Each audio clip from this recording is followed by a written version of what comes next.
Alright, YouTube, you gonna cooperate with me today? Thank you very much. Greetings, everyone! I am Dr. J, and I was planning on hopefully trying to finish this game before the new year, but it is officially New Year's Day, so... Well, to be fair, I did need the time off. I needed to basically mill about and really think about how I want to spend my time this year, so it ended up working out for the best. But, be that as it may, Pillars of Eternity has yet to be completed. There is a lot still to see to with this game by virtue of the myriad of quests that I've got here, and then all of the bounties that I need to see to as well. Is there a way to hide the completed tasks? Because this is starting to get to be a bit much. At least I can hide the White March stuff. Either way, we are here. We are live. So, I went looking up to see exactly what could be done with respect to... What is it?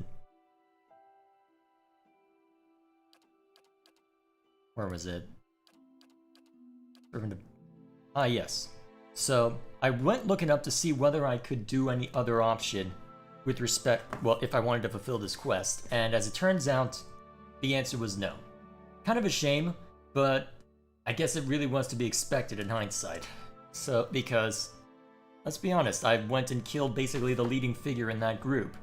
They may have deserved it, but I still did kill the leading figure in that group, so if I'm not mistaken though, it will... Huh. So yep, it marked me as overwhelmingly bad for Ethic Null, and actually it, for the other group, actually gave me a decent amount of reputation. Wonder why. Wait a minute, did I max out my level? I didn't know 16 was the max level. Really? Huh. Interesting. So there's not too much of a benefit to experience now. It's all a matter of... it's no longer a matter of min-maxing, it's a matter of trying to... Huh, okay, neat. So now that that's seen to, what all remains? Well, there's plenty to see to, so before I complete any quest explicitly related to this area, I think it would be a good idea to continue assessing what exactly needs to be done. So, we're going to wander over in this here direction. We're going to see what's over in Old Song.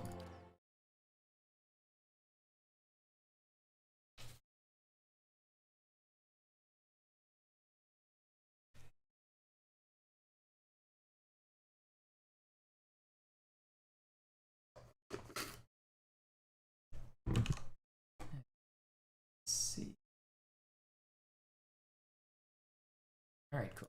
Checking on something. Right on time. Alright.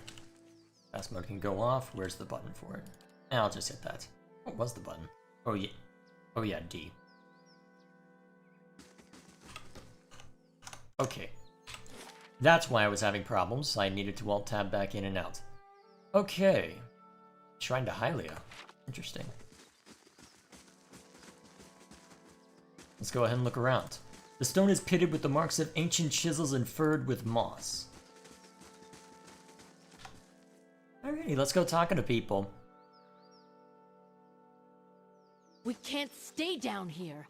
Someone must go to the nest eventually. You sound familiar. Where have I heard you from? Two wood elves, a man and a woman, wear colorful robes embroidered with a matching emblem, a winged egg. Apart from their clothing, they couldn't be more different. She folds her arms and continually scowls at the broken walls around them.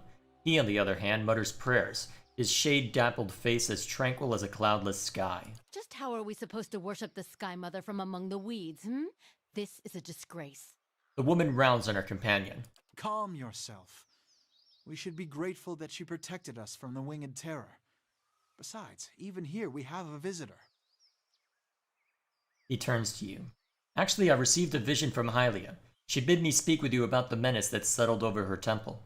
A vision from the goddess herself? What a rare and fortunate blessing. Cosfath looks at you with undisguised wonder. Onwin squints at you. Your vision did reveal that the menace is a dragon, yes? She steps back and gives you a long look. To be honest, I expected the Sky Mother would summon a whole flock of warriors to fight this monster. I fear so few will be like sparrows attacking an eagle. But if Hylia has tasked you, then who are we to doubt? Onward is right, however. You must prepare yourself for a powerful and crafty foe. The nest and the dragon are perched atop a mountain beyond the Northweald. He points northward along the path. Follow this trail into the wilderness, and then look for another path that carved into the cliffs. May the Sky Mother's blessings aid you. I'm gonna have to bring the grieving mother for this, aren't I? Let me ask you something else. Go ahead, then. Language is also sacred to our goddess. Something else you wish to speak of?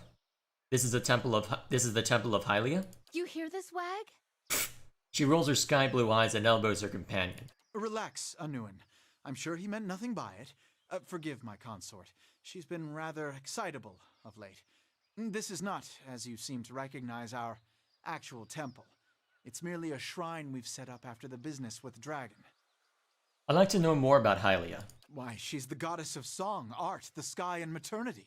She's gentle and brilliant, speaking to her followers in dreams, inspiration, and birdsong. It is said that she wears a cloak adorned with a feather from every bird known to kith or wilder, and that she manifests in the flocks themselves. Aye, and in the screams of childbearing, which I can assure you is not so beauteous a thing. This is true, which is why midwives are widely considered clergy of Hylia, as are many artists and poets. In any case, those of us who follow her feel closest to her splendor in a place where we might share light, song, and a view of the blessed sky. I have questions about the dragon. We'll tell you as much as we can. He gives Onwin a stern look. Has this sort of thing happened before? Never. Our order would have started to resemble the Fangs a long time ago. Perhaps there's a reason this has happened now. Let us be clear. You suggest that there's some misdeed in our midst, that we committed a crime against our goddess or some other and received our just punishment. Onwin, please. He lays a hand on her shoulder. She shakes his hand off. I don't know why these things happen. Why our own mother goddess allows scores of her followers to perish among flames.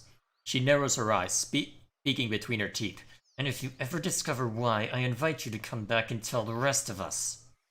Has this sort of thing happened? Oh wait, How did the dragon come to be here? With a great beating of wings and a fiery roar. Who knows why those beasts come and go? It's here and that's what matters. If you're asking why this has happened, only the gods know. I suspect it's a test of faith from Hylia herself, but who can say? Well said! Arabius interrupts with a chuckle. These two have a little bit of wile in them.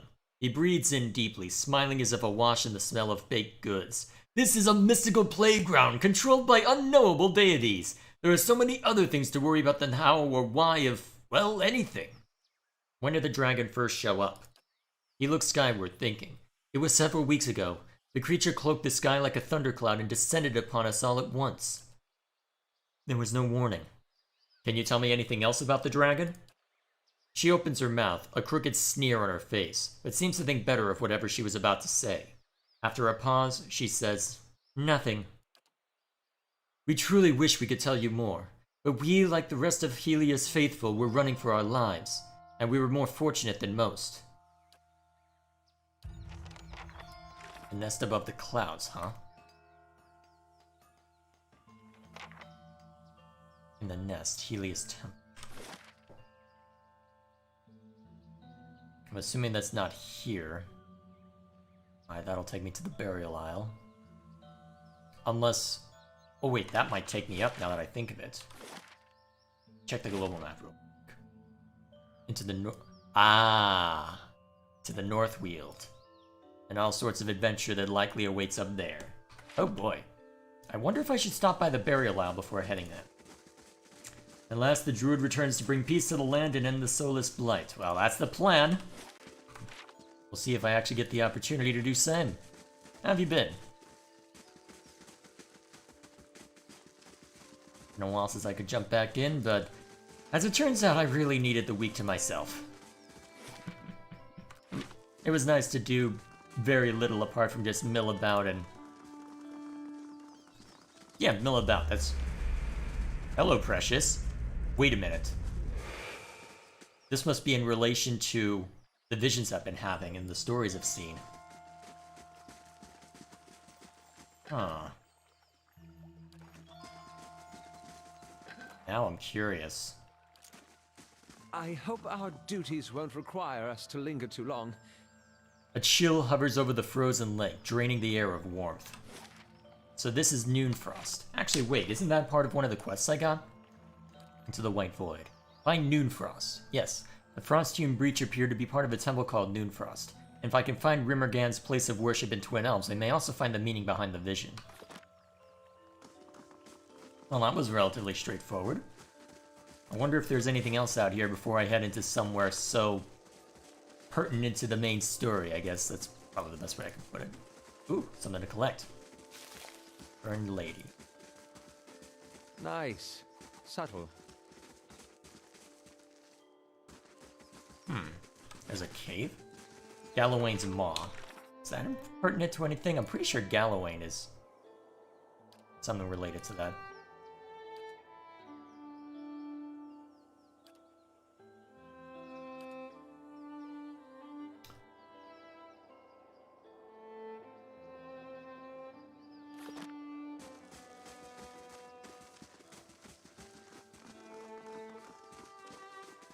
Oh, looks like chat's catching up to where I was. Okay, so first, no, the Bloodsand Druid genocide doesn't make that much of a difference. De facto, even after massacring most of them, you can complete the whole baby sacrifice quest thanks to the few druids who after the massacre are too scared to attack you. Huh, fair enough then. Well, I know now that it didn't end up making much of a difference, because honestly, given what I've seen of them, I don't necessarily care too much about whether they live, but either way. Now, who are you? Many blessings, traveler. Salutations, Stramore. The Orlin chirps in a sing-song voice. I am known as Dellen, chanter of old song. I trust you are enjoying the beauty of this sacred place. Are you the resident entertainer? I sing to entertain old song's visitors, but alas, the crowds have thinned it a little more than a trickle. The chill wind from Rimmergan's temple is driving people away. Now I sing, but nobody listens. My music is without purpose. But I know of a solution, a way for me to make my songs warm and passionate, countering Rimmergan's incessant chill. The Orlin smiles and reaches out with a grasping motion. All I'll need are a few rare songbirds. I could eat them and absorb their musical energy. With that kind of musical prowess in my soul, I could sing a song that could bring back the merry crowds. You want to eat the songbirds?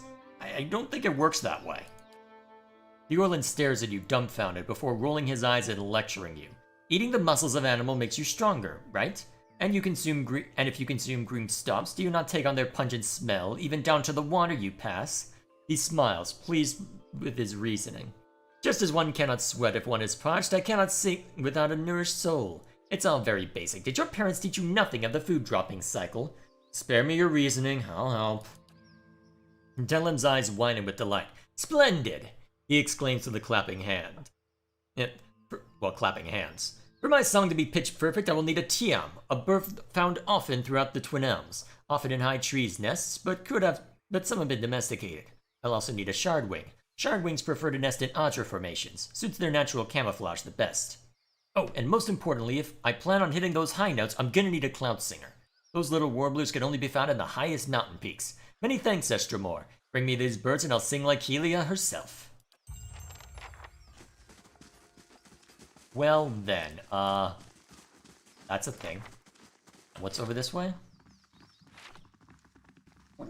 Oh, I see. Alright, so this takes me back down to... Yep, takes me back down there. Anything interesting over this way? Well, apart from some herbs? Not really.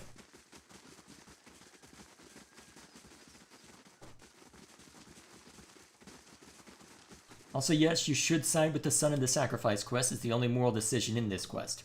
Also, you can abduct the baby and become her stepfather and... Wait a second, really? Huh. I didn't think there were that many neat little details like that. Not that I intend to abduct anyone, but still. That is something I would have not found on my own. Huh, so that'll take me to the Burial Isle, I assume. Do I want to leave all the... Actually, I'm pretty sure the only Burial Isle quest... Well, let's see. Is there anything that requires me to go to the Burial Isle?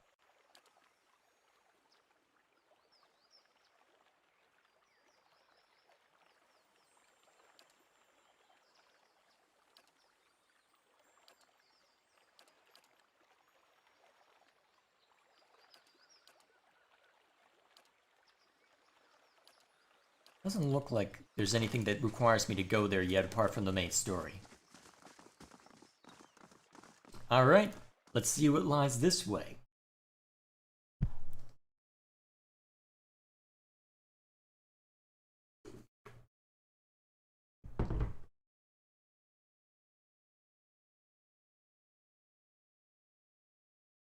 Although, actually, now that I think of it, when you say abduct, do you mean adopt or abduct? Because those have two very different connotations. Abduct implies kidnapping, adopt means, well, adopt implies that I'm offering an opportunity.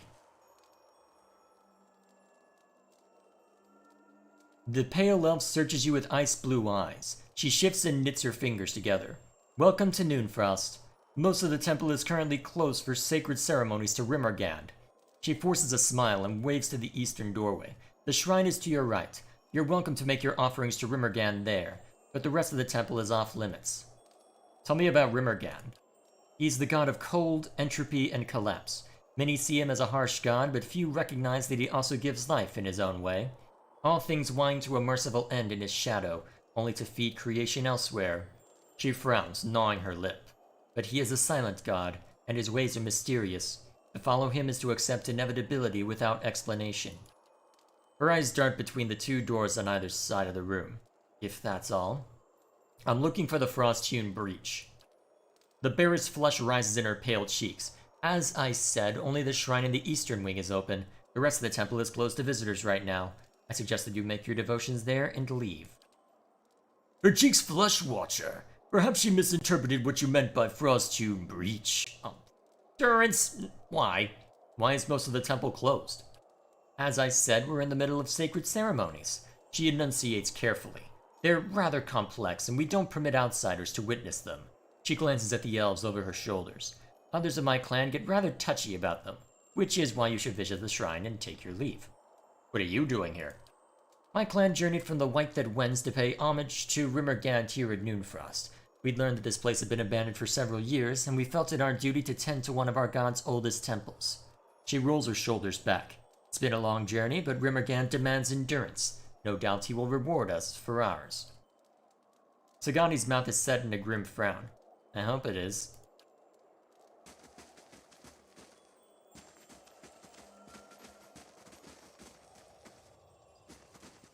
So, if I'm not allowed in that direction, well, let's go ahead and go to where we can go. Also, why does the frame rate seem to have dropped? No, I'm doing... Seems like the frame rate drops when I walk around. Has that been happening for a while now? The waters of this well have frozen solid, trapping small fish from the lake underneath the temple. At this point, they may have died, though, because there's not a whole lot... There's oxygen in the water. Old Wanderer.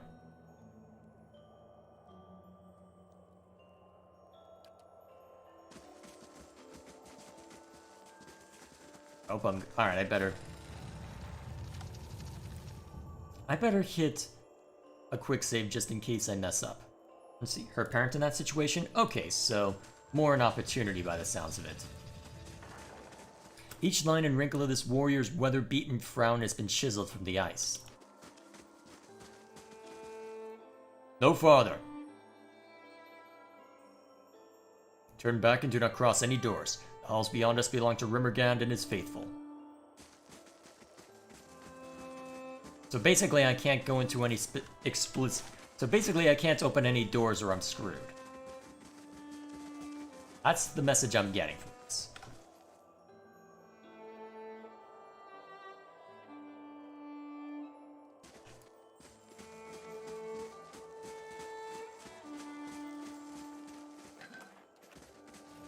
Alrighty then. Huh. So, into the White Void. Let me do...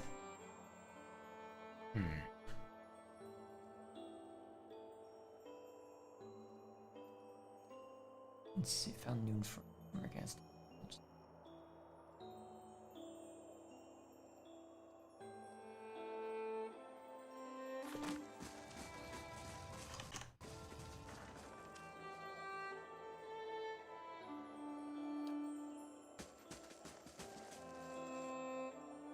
Didn't read the comment in its entirety. Which comment are you talking about? Let's see.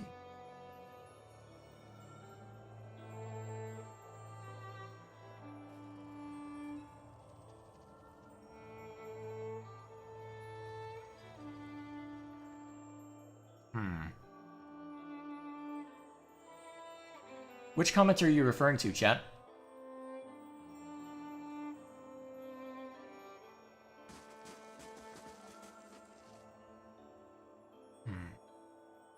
What am I missing? I mean, I probably could force my way in if I really wanted to. But is that worth the risk? Something I'm missing. I'll see what I can do. The work of a moment.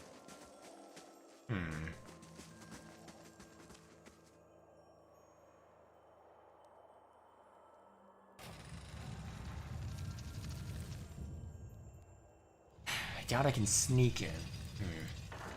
Well.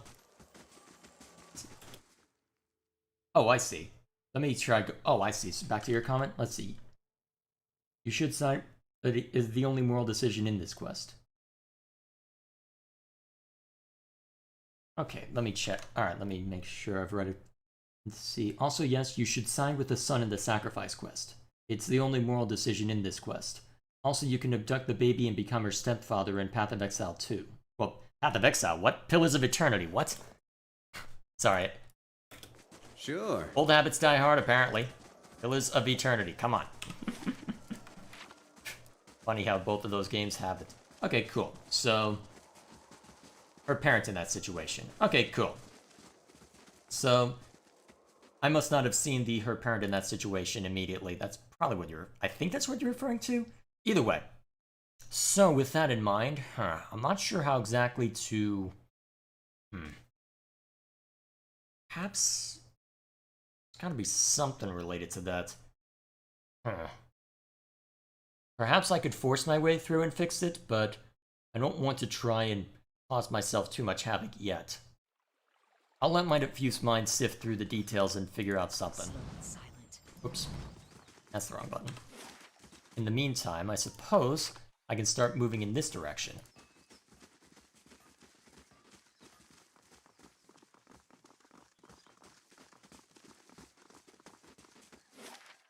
Alright, the North Weald. So, let's see what's up this way. I know that there are the hunters from the quest I got in the first section of the Twin Elms. There's bound to be other stuff going on up here. Probably a bounty quest or two as well. Although looking at it, I probably don't need to worry about experience at this point. It's all a matter of it's all a matter of equipment now.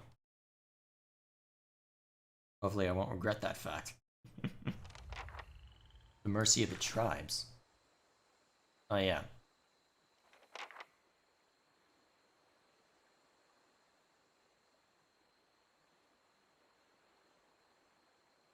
Alrighty then. Asked about the clouds.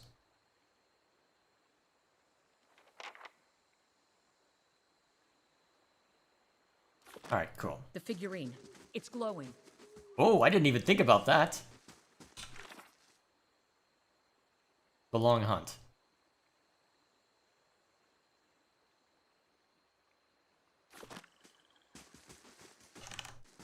Why is it every time I go into the journal, there's problems? Okay, no. I don't need party AI for a bunch of wolves.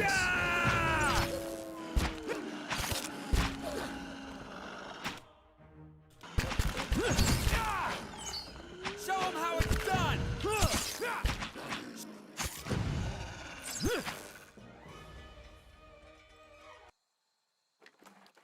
Okay, I checked and made sure you have to either sneak past the Snow Elves or kill them to advance the Rimmergant quest. Oh, that's great. Arrows crude and fletched with bright feathers protrude from the corpse.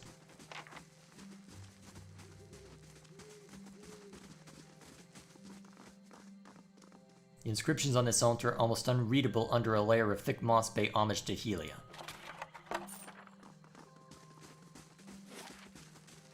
Huh.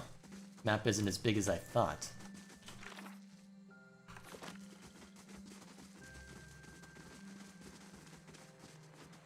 Well, now that I know that about the wood elms, well, the snow elms, may as well see to that when I return.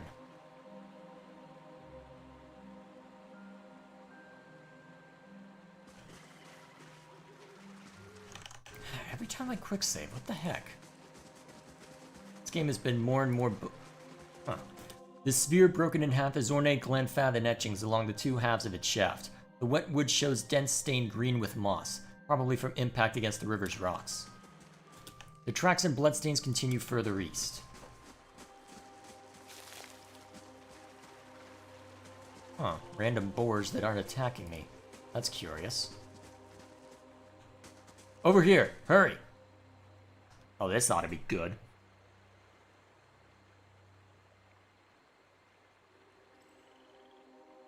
Gwyneth hides in the tall underbrush, twigs poking out of her hair. Chunks of dried mud cling waist-high to her leather leggings. Quiet, keep low. Take a look. She points up to the ridge. My friends are up there, over the lip of the hill. There were signs of the battle at the camp. Gwyneth nods, her lower lip crushed beneath her teeth. Wasn't fast enough. Oxford and Fangs, Margaret burned them all. What's going on? The Fangs must have caught the scent and rushed the group. She begins to run her gloved fingers over her hair and stops. The pressure snaps one of the twigs stuck to her black curls. Some of my friends are still alive, but the Fangs have them surrounded. The expedition. Gwyneth brings her hand back to the pommel of her estoc. What remains of it have taken cover in some ruins above these cliffs. The Fangs must be toying with them, or letting them starve a bit before the next attack. We need to act or they're as good as dead. How did the Fangs get here? Gwyneth looks down to her feet, shaking her head slowly. I cut a decoy path, set false campfires, and dusted over every footprint I could find. Didn't slow them much. See what I can do. Maybe you can find a way around the Fangs. There's gotta be another way up to that ridge. She wipes away the sweat from her brow, her gloves leaving behind a sturdy smudge. You aren't dressed like my men. Perhaps you could try talking to the Fangs? They might not think you're with us. She grabs your hand, squeezing it. Please help. I already have enough friends to bury. Gwyneth releases your hand and crouches down into the vegetation, blending back into the brush. Oh yeah, there's also the Haravias quest. That reminds me. As a peripatetic loner, I'm not privy to the latest news, but the Hollowborn Children is a tale that has reached even my reclusive ears. Or, rather, ear. What do the Glenfathen Druids think of this plight? It's been a long time since I've spoken with my circle. They'd probably tell you what I'd tell you. This plight was most certainly the consequence of someone trespassing into Ngwithan places, not meant for folk. I mean, what else other than the gods could inflict punishment of such impressive scale? I mean, that is half true based on what I know now, but still. What are your thoughts on the Hollowborn? Anytime a life is separated from its soul, I wanted to pretend it was just a rumor when I first heard of it. In my youth, I'd cursed the dear Woodens for being ignorant despoilers that breed out of control. But soulless babies? What heartless gods would inflict that kind of tragedy? No parent or child deserves to be a part of that horror. Let's talk of other matters. Need something? Tell me about yourself. My second favorite subject. He runs his fingers through his scalp, preening his fur. What would you like to know? How did you come to be trained as a druid? Haravias thumbs his half-shredded ear and thinks to himself for several seconds. It wasn't, entirely by choice. Not at the start, at least. My ambition was to be a hunter. I merely arrived by a different trail. As a child, an Autumnstella came to visit. An honored guest is occasion for a grand chase, but I was left out. Instructed instead to be cupbearer to the old wise one while the rest were on hunt. I'm sure you can guess what happens. Wise Autumnstella gives dumb child a shred of attention. We ended up talking until the hunters returned. He gave me... His hands dart across his body, scouring the pockets and folds of his tunic. This!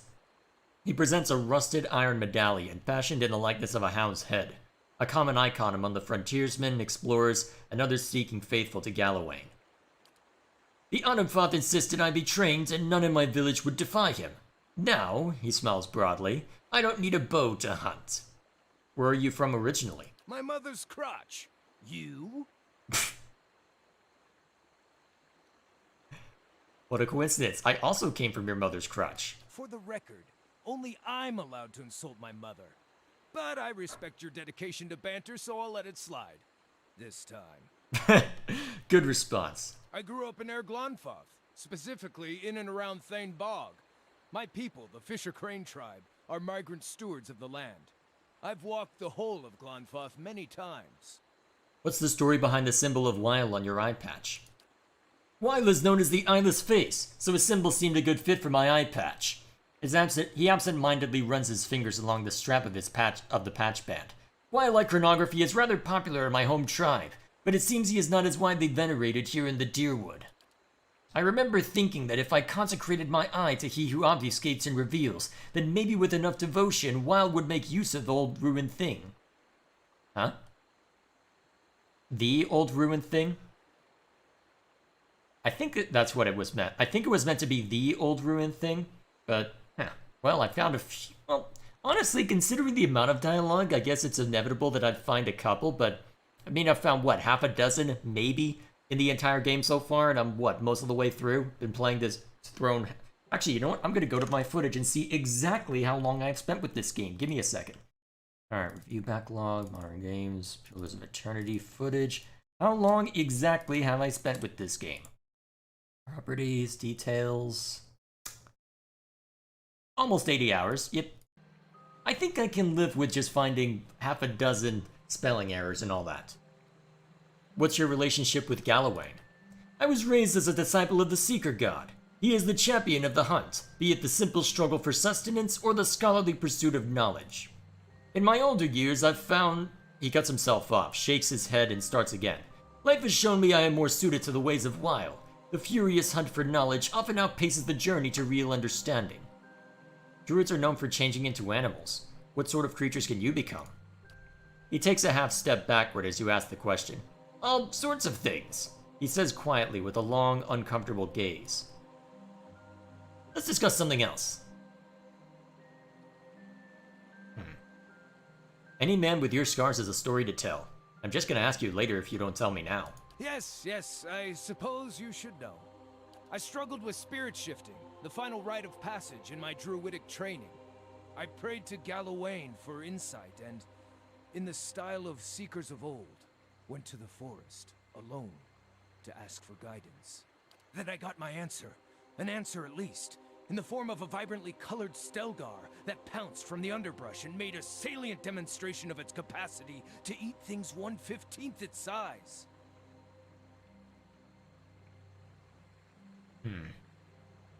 As awful as that sounds, it's one amazing rite of passage. Well, Oh, you actually meant that.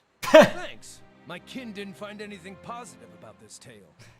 As the beast was lopping off bits of my handsomeness, I remember trying to fight back, swinging with arms too short to reach. I felt I had the energy for one last swipe at the beast's nose, and when I lashed out with a punch, my arm felt twice as massive, and my fingers sprouted talons. In a rush of power, I shifted into a mirror of my assailant. Apparently, he couldn't pick on someone his own size. By the battle's end, his severed arm was in my maw. The beast limped away in defeat. I thought learning to spirit shift would win me some respect. Maybe trap myself in a Deeran lass with a lust for little men. Alas, I might have been better off staying a novice. When I wandered back to my village, they saw my wound and asked what happened. I showed them. The name they called my form was the Autumnstella Gear, and... His mouth opens, but he hesitates for a long moment before choosing his words. They were not impressed. The Riao of my circle believed the Autumnstella Gear to be a heinous abomination. It is said that if it eats you, your soul is invariably lost. As this was my first and most intuitive form, they deemed me a carrier of its evil. Even though I never so much as threatened my kin, I was ruled unfit and cast out. Raviash sighs, scratching his scarred face. I don't know what message Gallowan was trying to send. The only lesson I learned was that the Seeker God will punish you for seeking.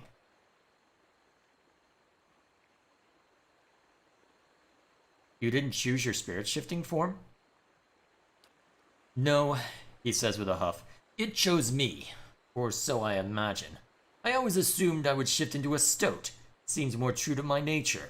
He points to the embossed pattern of Weil on his eye patch. As the Obscured teaches, when the answer is inscrutable, one must be content to ponder the question. Were you at least recognized as a proper druid? His brow furrows. No, but I know I passed an initiation rite 5 times more perilous than any of those kin betrayers that insisted I was a failure. Can you learn to spirit shift into something less terrifying? Already can, and sometimes do, he says with a beaming smile that quickly returns to a scowl. But the druids in my circle assign great meaning to one's first form. I'll always be unclean to them. So you're some sort of soul cannibal? Aravia stares at you with a frown before covering his face in his hands. No, he mutters. At least I think I'm not. I've never actually sat down and eaten an entire person to find out. I'm not that curious to find out. Thanks for sharing. Well, if you don't know me, you can't trust me. And if you can't trust me, odds are low you'll leap in front of a flying arrow to save my life. I've been meaning to visit the druids of Twin Elms to see if they know more about my spirit shift. If our journey takes us there, perhaps they can enlighten me with more information about the Autumnstella Gear. But for now, maybe we can talk about something less depressing? I want to hear more about Gallowan Wild. Oh, what's this? Bruh, Wild best god. And whatever he or she is doesn't care about anything but for people to read books, being chill, drill tunnels to other realities, and send souls of countless into those other realities, just so they can be reborn in them and create new stories and mysteries. Yeah, I mean, it sounds... Well, honestly, it sounds like a fun god to be, if nothing else, that you don't have any super important business, you just want to sit there and cause just enough chaos to be interesting. Sounds fun. Let's see, also that would be very interesting. Abilities for our characters as a druid to have more transformations. I suspect they probably would hold off on that due to story reasons, but actually then again, most games allow you to shapeshift into a lot. Heck, just in the version of D&D that I'm playing with a bunch of friends from college, I got all sorts of shape-shifting powers in that. As long as it's under a certain challenge rating, I'm pretty much good.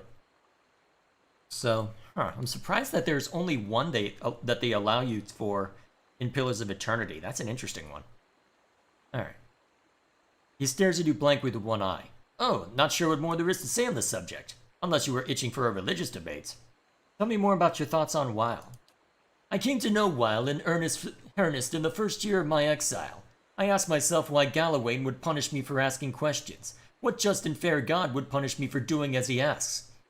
Questioning why I'd been mauled just drove me mad. At the height of my worry, I would have dreams where I only saw with my injured eye. My healthy eye became blind in my dreams. He lifts up the eye patch to gently itch at the socket. You catch a quick glimpse of a puckered and scarred abscess under the Wild embroidered patch. So one afternoon, I stitched a stylized eye motif on the patch.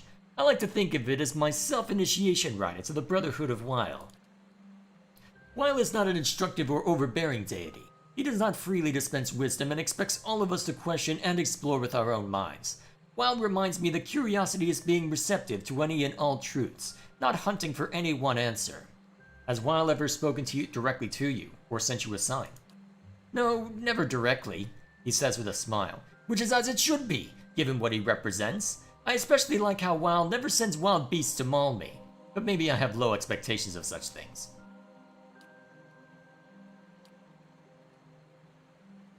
What more can you tell me about Gallowan? A frown overcomes his face as he ponders your question. Consider it a lapsed devotion. I will always respect the Seeker God, but he visited ruination on me when all I sought was knowledge, just as he taught it should be. He meshes his fingers together and flexes his digits until the joints pop and click. Gallowan left his mark on me. When I see my shifted reflection, I'm reminded of his presence. Gallowan still inspires my fear, just not my worship.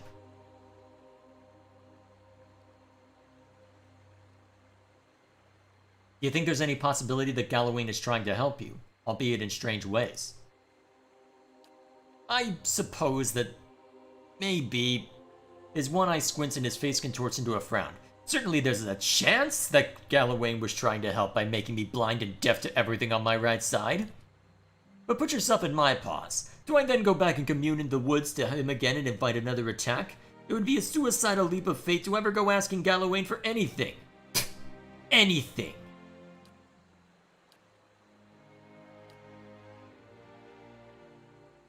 Tell me about Glanfath. It's a verdant land of history and culture and natural beauty. His voice falls into a half-whisper as he adds, and we already have enough unwanted trespassers, so I recommend you never visit. Do you miss it? Used to, he says with a slight frown. He scratches his shredded ear and looks eastward. It's home. I'll go back eventually, but... He turns his attention to his shoulder and picks a small seed from the fibers of his tunic. See this? He holds up the seed. I know, just a seed, but I've never seen this type before, and I'm itching to find out what grows from it. Every day I see something new out here. I'll return home eventually, but for now my curiosity exceeds my nostalgia sevenfold. Why should I avoid Glanfath? He looks at you puzzled. There are no cities to visit, no centers of commerce to explore. It would seem most visitors come to our lands to pillage the Ingwithan ruins. The ancient Ingwithans gave the forest to our ancestors, and in return, we watch their ruins and see to it that they remain untouched. And before you ask, no, we don't have a secret passphrase or hand gesture. Nobody enters the ruins, not even the guardians and watchers. What can you tell me of your tribe? I'm from the Fisher Crane tribe. Most of my people live far to the southeast and in and around the Thane Bog. He weaves his fingers together and cracks his joints in a flexing motion of wet snaps. The tribe is not one of great renown, but we... Haravius pauses for a moment. They protect their lands in accordance with the sacred oaths of old. And as much as it pains me to say it, I wouldn't want any other tribe's name attached to it. Why aren't the Fisher Cranes well regarded? Because the other tribes are insufferable sibling spawn?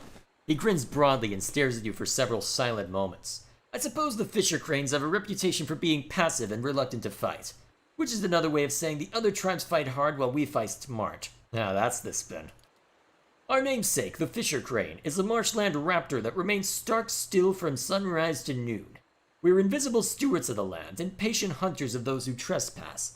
The three Autumnstella tribes see our methods as soft and unbecoming, but I hear they use the same word for cousin as they do for whore in their dialect. Just an observation. Could you join a different tribe? Yeah, what's a tribe? Haravias frowns and shakes his head. There are tribes that would take me. The twice-split arrows adopt outcasts like myself, but their ways are not my own. Some of them even live under roofs. How obtuse. He looks off to the southeast and sighs. I long for home, not just any home.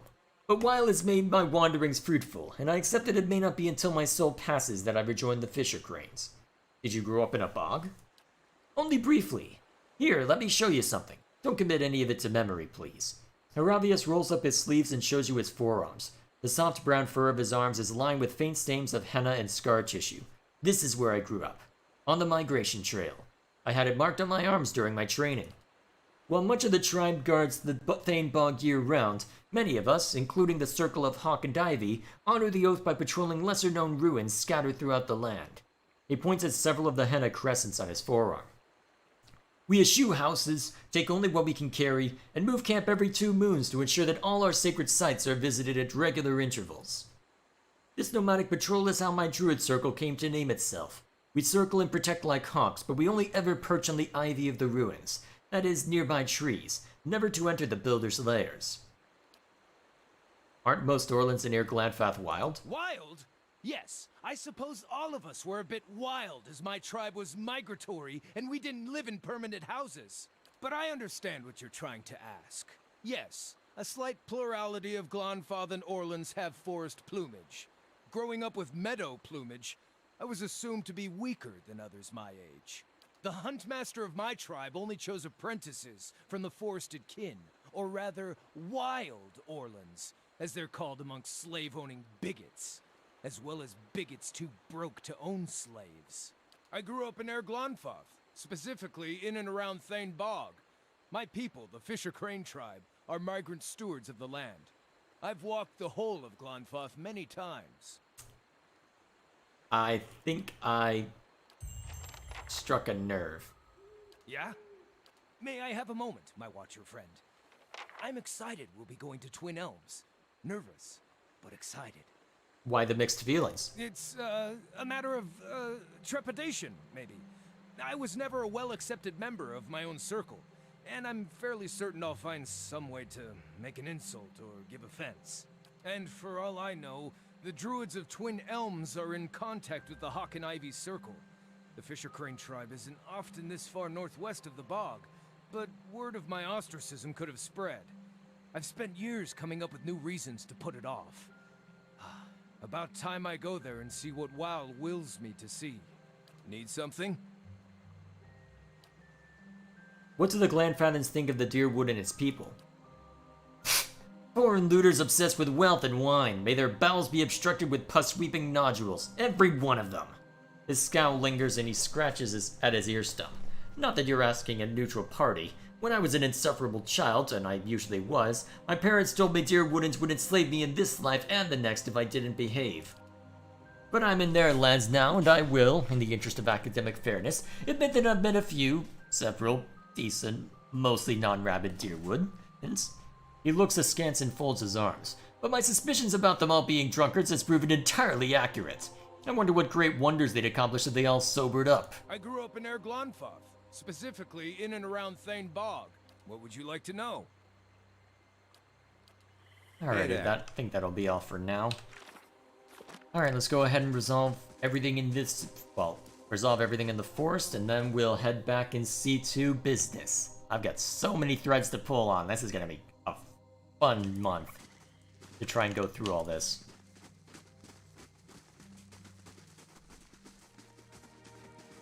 Okay. Huh, another way back. Anything interesting? Nope. A wax maker.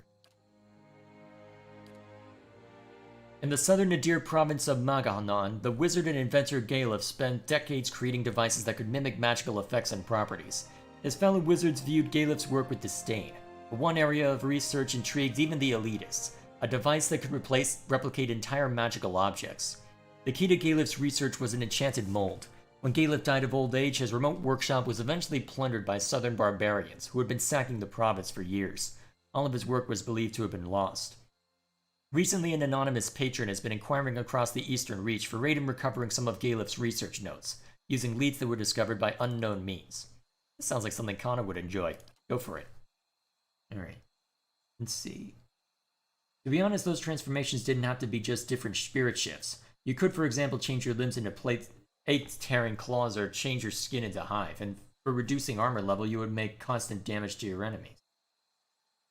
Could be interesting.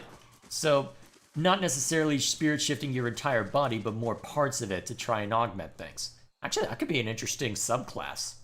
Huh. I'm gonna have to mull over that.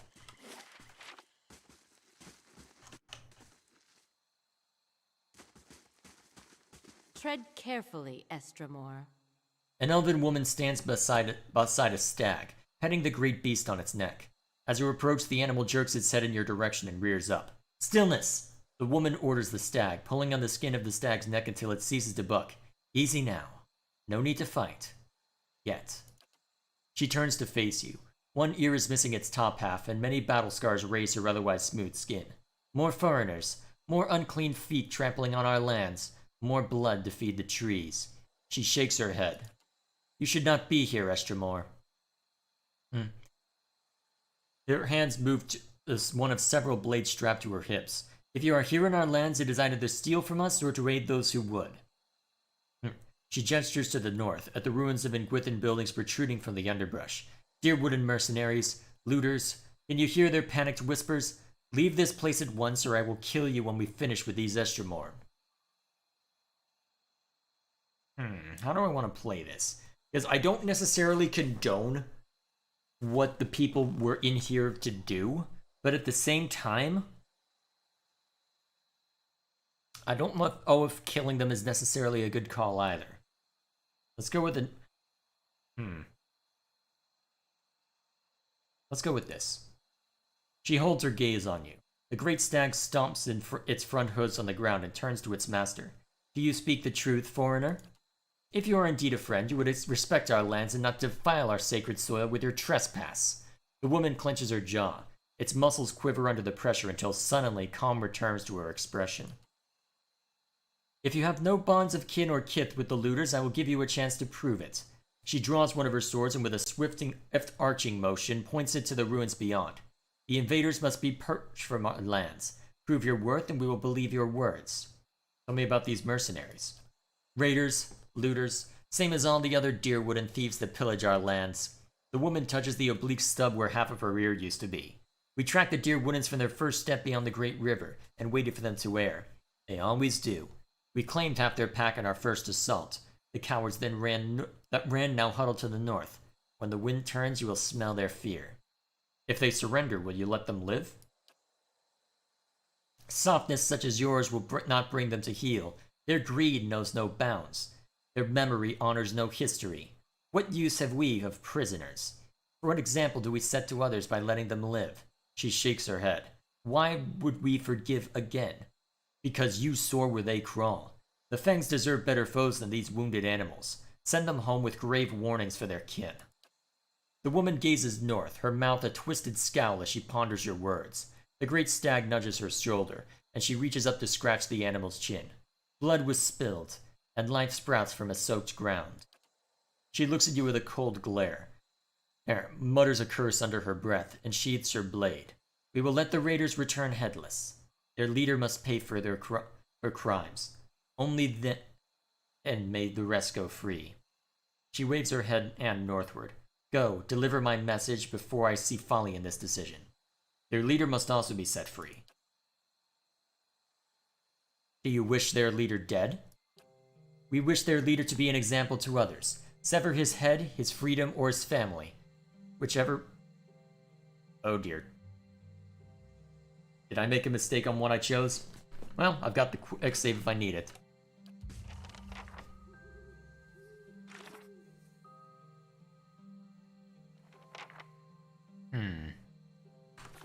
Do I have that quick save? I should. Yes, I have it. Let's go back to it and see.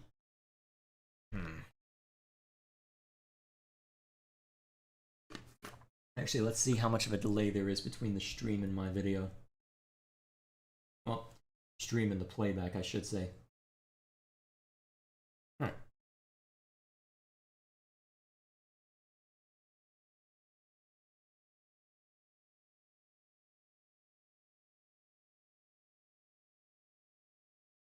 So, just to be clear, chat, you're saying choose the second. It's glowing. When you say choose the second option, I'm assuming Sure. you mean... What brings you here? Okay, so the leader will take the punishment for his people? Okay.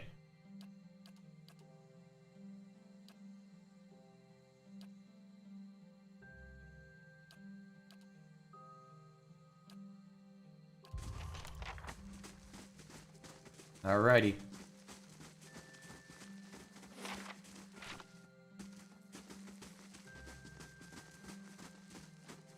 Stop! Friend or foe? The man in blood-soaked armor points his blade at as his wounded and weary comrades flock into position behind him. A trickle of blood runs from a cut on his brow down to his neck, staining a locket worn on a golden chain. You're not Glenfathen. He tightens the grip on the sword's handle. I mean, choose the second response, you will at once.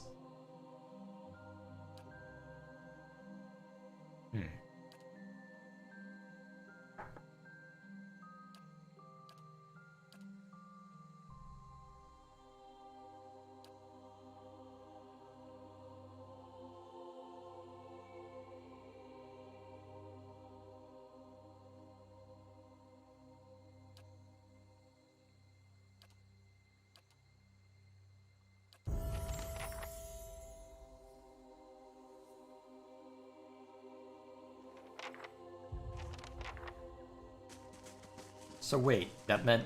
Okay, now I'm curious.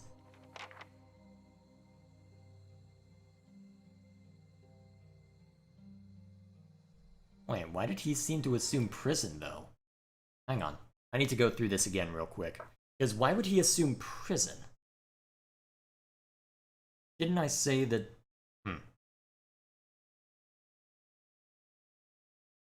Now I'm curious.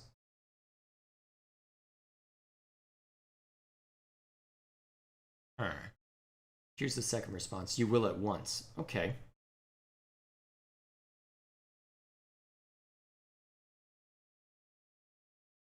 Figurine. It's glowing. Sure. I don't know how much of What a brings difference you it'll make, here? but...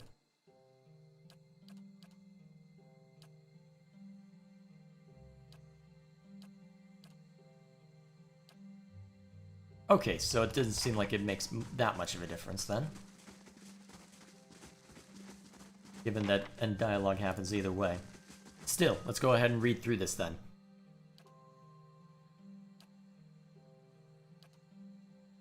Alright, what was this? Sword still pointing at you, the man gives a sideways glance to his companion and nods. The mercenaries lower their weapons. By the flame, the hero of Defiance Bay. A rare and welcome sight. Friends this far from home. He lets the weight of his sword lower his arm. He gives a concerned look to his mercenary company. Look at us, hiding in the rocks and holding in our guts. He points south. The Fangs. They've bloodied us, and now we're trapped. Gwyneth sent me. What happened? Resourceful girl. The captain huffs a chuckle before returning to his humorless frown. We assumed the Glanfadens killed her before coming upon us. I'm relieved she's alive. Doubly relieved she's brought help. He rests his sword, still caked with blood, across his shoulders. The tribesmen ambushed us just as we made camp. The fight was a lopsided slaughter. Esmar stares at his feet as he finishes his thoughts. In the melee, someone tripped through the campfire. We were lucky in that regard. The stench of burning flesh and the choking smoke obscured the scene. A few of us managed to withdraw. We ran to these ruins to regroup, and now we're trapped. The face painters are just south of our position, and they have us concerned. They have us cornered. No doubt they're happy to let us starve while they rest and rebuild their strength before attacking anew. His left hand idly toys with a locket worn around his neck. Seems this is where we will be making our last stand. He mutters as he clenches the golden orb.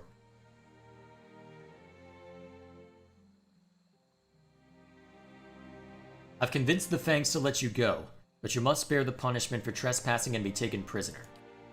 Esmar blinks and he arches his eyebrows in surprise. Well, if anyone could have, I suppose it would be you, but... Creases around these eyes deepen with this growing frown. He looks at his locket and then lifts his eyes back to you. Prisoner?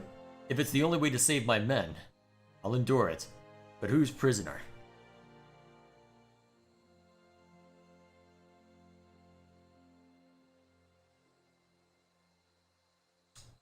Wait a minute.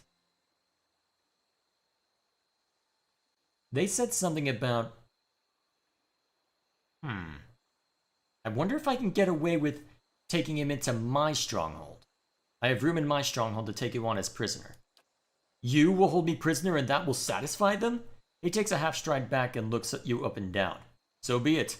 I'm more than willing to be held hostage if it means we all get home safe. I'm sure you will have to keep me as a proper captive to honor the arrangements, but I understand. It's far better than being the Fangs prisoner. The captain turns to his company. Each of his soldiers stare back, pale with fear. Esmar takes a deep breath, then raises his fist in the air. New orders. You are to fall back. The expedition is over. Stow your gear and make for Defiance Bay at once. The mercenaries exchange glances with each other, waiting for the first one to obey the command. Are you deaf? I won't tell you again. Time to go. Now. Esmar's booming voice springs the reluctant mercenaries into action. Wounds are dressed one last time, camping gear is secured, and within minutes the men set off on their march, nodding at their leader in acknowledgement as they pass.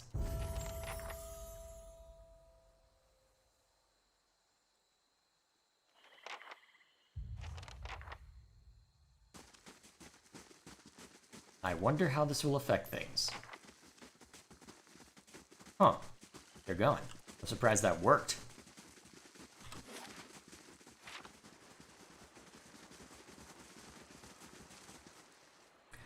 Gwyneth, her gloved hands half buried on the waves of her rebellious hair, watches your approach incredulous. You did it! Her dimples frame a beaming smile.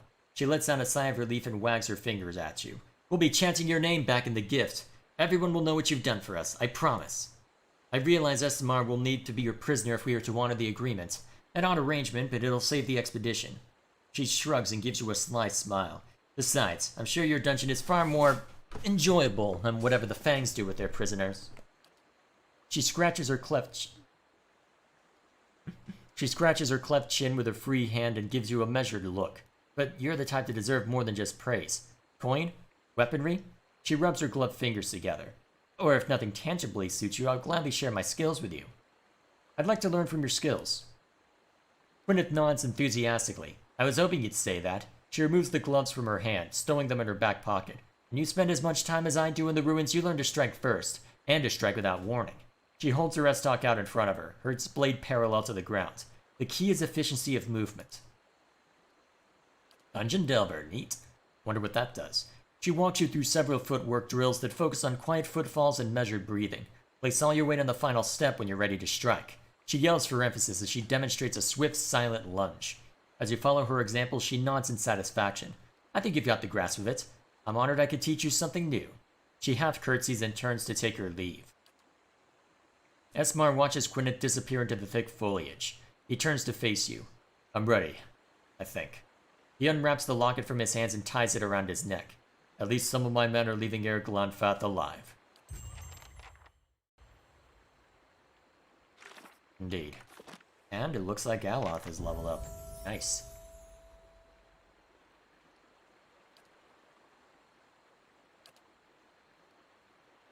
Alrighty. What to give you?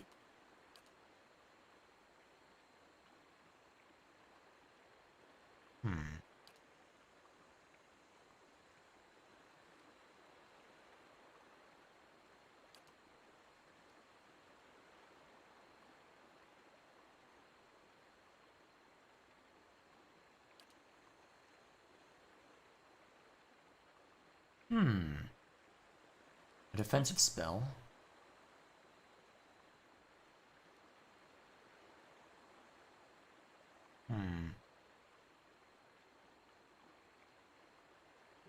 That could be useful. And then as a final thing.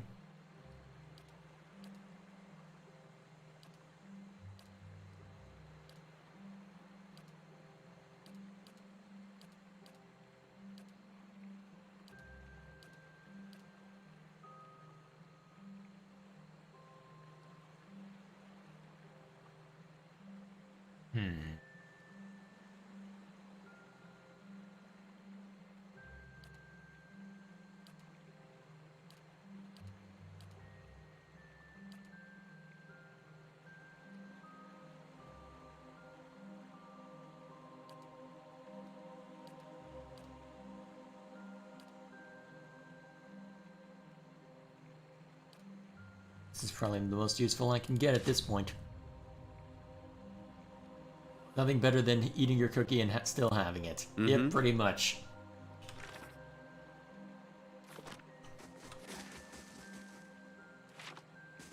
Alrighty then.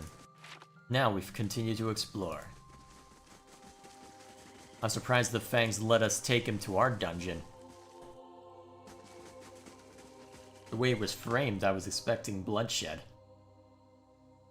Still, here we are.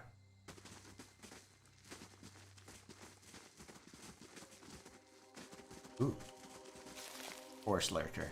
Doesn't look like I can reach him from up here, unless I wanted to try and shoot at him from above.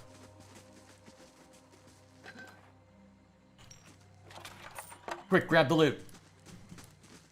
Anything else this way? Yes, there is.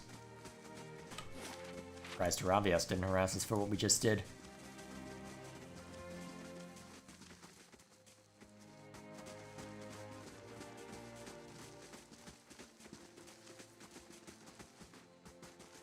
Also, I'm surprised we haven't run into anything in a while.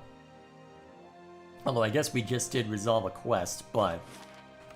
Actually, out of curiosity, what is Dungeon Delver exactly? Extra mechanics, stealth, and extra crit... Ooh, an extra 0.1 to crit damage multiplier. That's useful, actually. I don't know how useful the mechanics in stealth are necessarily. But the crit damage multiplier, I will absolutely take that.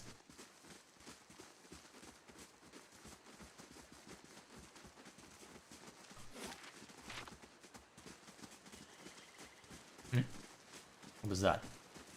Oh, Stelgar.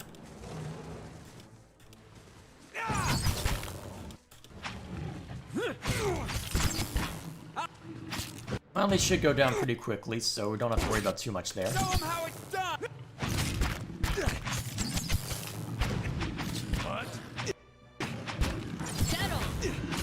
Oh, Ravias is actually taking some damage. How dare they? Durance, fix it.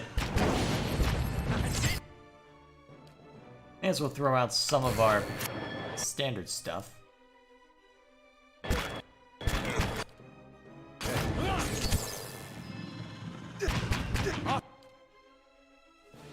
I just realized I don't have a lot of my spells at the moment.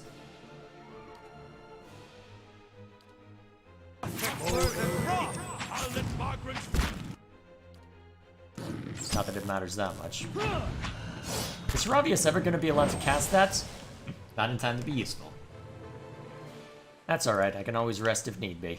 Sure. Wait a minute. The heck? Why is... That is a massive Stella Gear, holy crap. Why do I see a soul imprint over it? What the heck is that about? Anything more this way? No.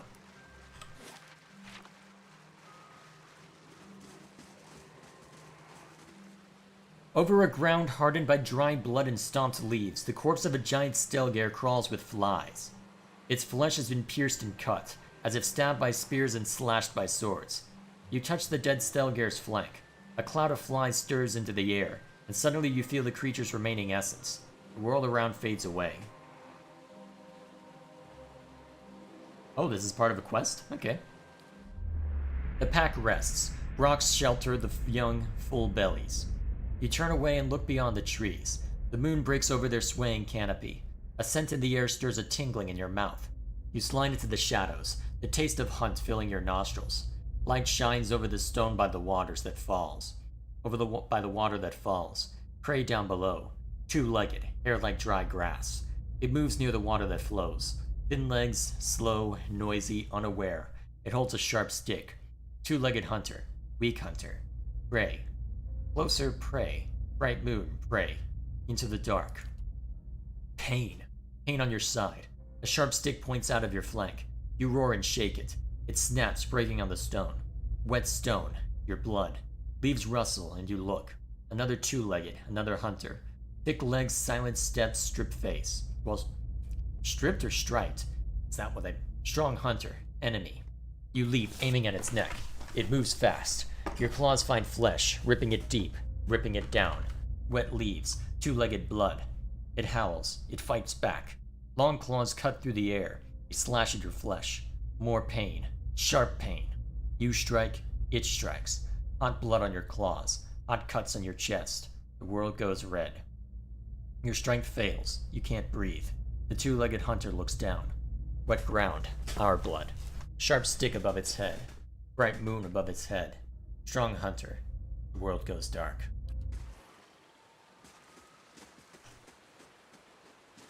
Interesting.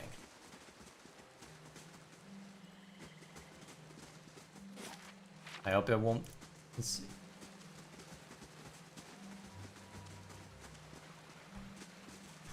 Alrighty then. Wonder what relevance that'll have later.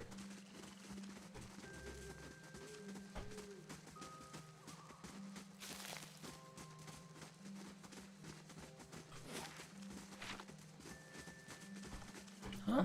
What's this?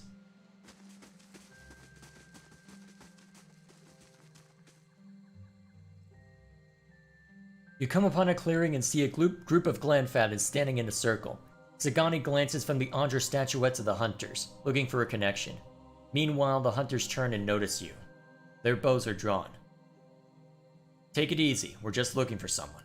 What business does an Stramore have with the Fangs? You tell me, Durance! They step aside and turn to you, and as they do, you see something on the ground behind them. Lying amidst the ferns is a white stag. Dark blood mars its brilliant coat, and its sides tremble with quick, shallow breaths. You feel a presence in the beast, something ancient and familiar. Before you can speak, something thumps to the ground. You look down and see the Andra bear, its bright glow flickering. Ark's shadow. Zagani draws up beside you, her wide eyes fixed on the dying stag. Garat's wheel! Is that... One of the hunters takes a step forward, and Zagani raises her bow, an arrow knocked. Any closer and you'll bleed out next to him. Her voice is low and tremulous. I never thought I'd prepared myself to meet a stranger. To share the honor and history of my village with someone who had no knowledge of us. As the hunters back... Scorn our way of life. As the hunters back away, she lowers her bow. She watches the great beast's labored breathing for several seconds.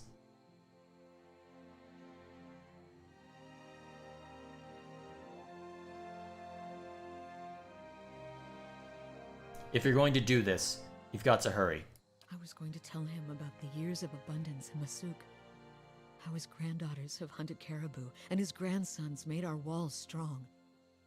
But he'll be gone in minutes. Tell him about his family. She kneels by the fallen stag. Placing her hand on its head, she begins to speak. She tells Perzak of the families his own children have raised, of his sons and daughters who have become respected elders in their own right. She describes the hunts his granddaughters have led, the homes his grandsons have built, and the dozen great-grandchildren between the lot of them. The stag takes a final shuddering breath, falls still. If you've finished your chanting, we need to get to work before the meat spoils. Did your elders teach you even a mouse dropping's worth of decency? There will be other kills to dress and eat, but there will only be this one chance for Sagani to say her due respects. Aravias being a bro, I like it. Have you no respect? A great soul inhabited this body. She looks up, horror and anger bright in her eyes. She takes the lusterless Adra figure. And it's gone now. What's left is our kill. How can you show so little regard? Coming from people who revere stones and long-dead Adra. It's not just worshipping stones, you fool. It's about respect for what was built by those who came before you.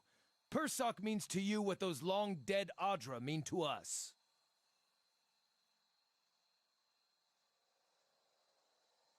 She slanders the builders.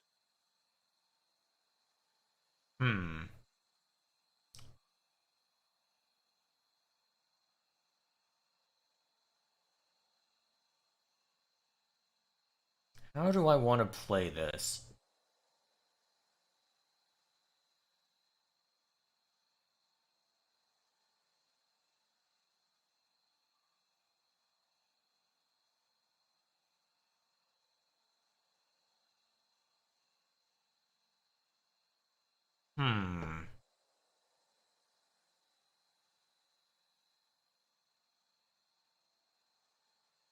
How do I want to play this?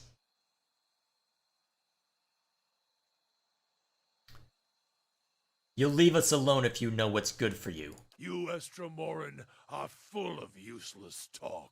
Welp! So much for that.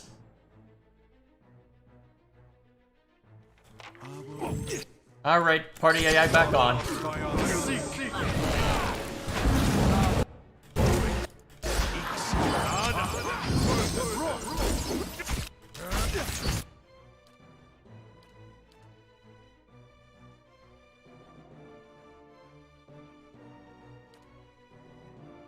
Hey there.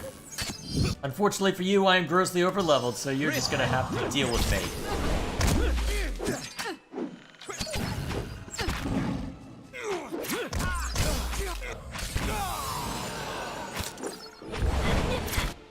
Wait, where did that guy come from? Wait, when the hell did these guys show up? Oh god, that's gonna make things tough.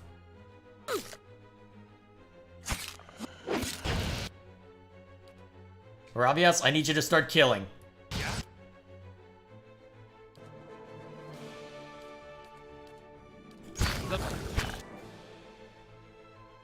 Hey.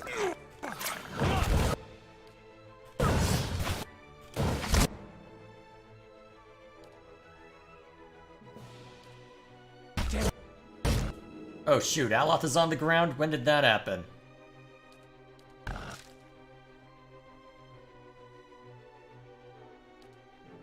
gotta take better care of Ella.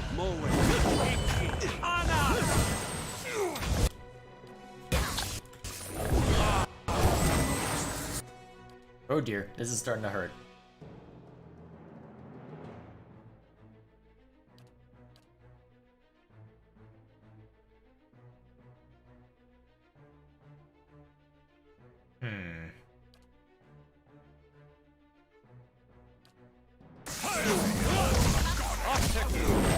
And crap.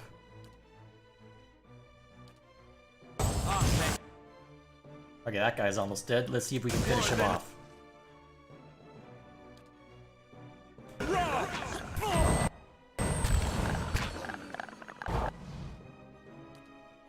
And Durance is petrified. Great.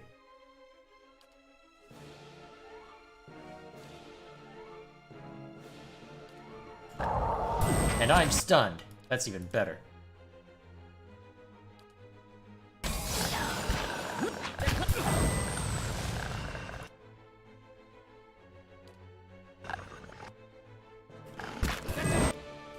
Need to try something.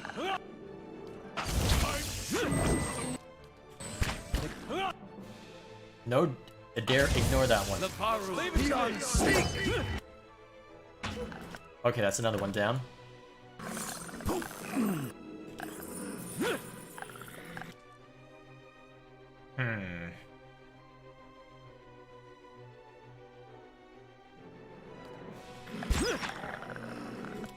Need something? Okay.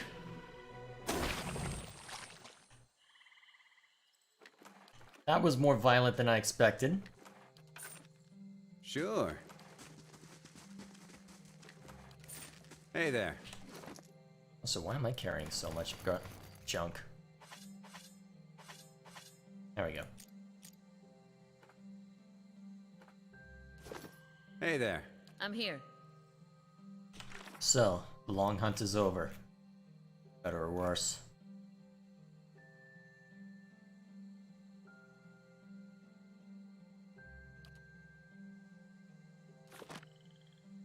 Ready, Watcher.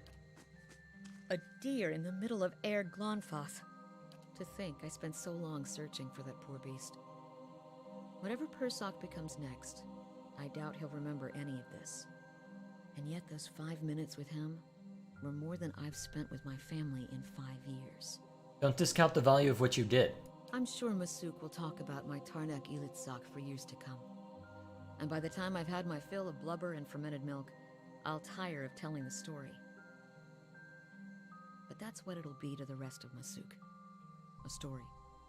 And I'll just be a figure in it.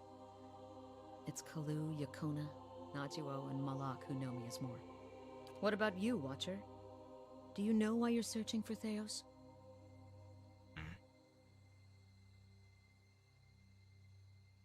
I need to know what happened in my past, and why it haunts me now. Those reasons can make all the difference. I hope they're useful to you. Anyway, Theos isn't getting any closer. I suppose we'd best keep after him. Hey Indeed. there. But, by the looks of it... There we go. A cave? North Wheel Cave. Wonder what's in here. Lost reputation with the Fangs. Ah, great. That's what I was afraid of. Character. Troublemaker, so faintly bad. Alright, I can probably walk into their stronghold and not run into too many problems, but my reputation is not doing well with the Twin Elms. This is going to be very interesting to watch unfold. I've been sort of nice to one faction by messing with the sacrifice people, and then I've pissed off the rest. At least that's the impression I'm getting. Lava will be on didn't work. Need to try something else.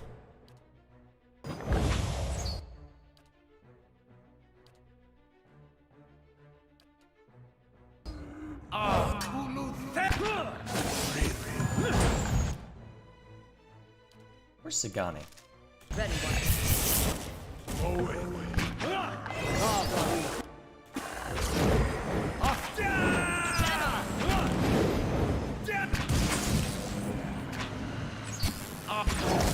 There we go.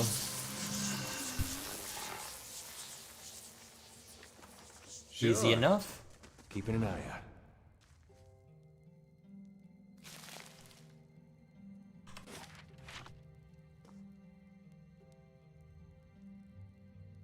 More force. Oh, that's a lot, actually. Alright. Let's make sure we're ready for this nonsense.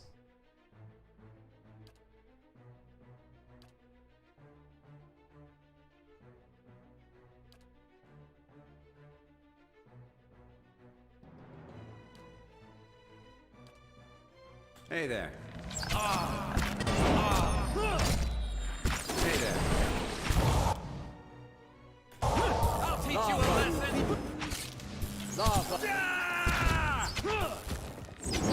Yeah? Huh, when did I equip my bow? Show 'em how it's done! Not that it matters that much, but still.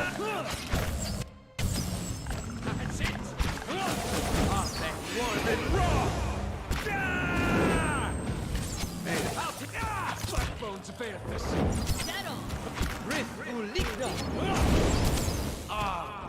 There we go. Straightforward stuff.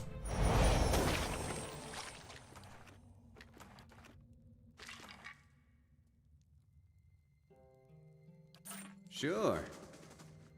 Alright, nothing too interesting in here. Still, loot is loot. Loot is loot. Alright. Oh wow, I've already been going up an hour and a half. Good lord. It's been a long day for me. Doesn't feel like it. Well, yeah, it does feel like it. It's been a productive day, but it's been a long day. That's all I'll say. Plenty got done. So, it's definitely been a good start to the new year. Had to give up on staying up late, but you know what? I'm at the point where staying up late has lost all of its novelty. God, I feel old.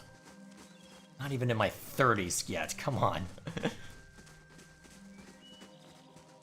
I'm not allowed to feel this old yet. Hi? Hey there. Well, either way, life carries on, I suppose.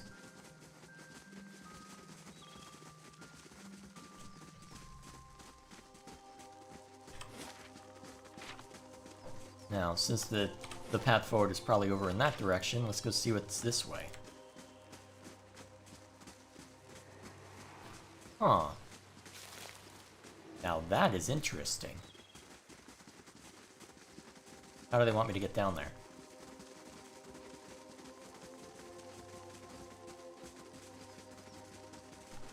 I see. Okay, cool.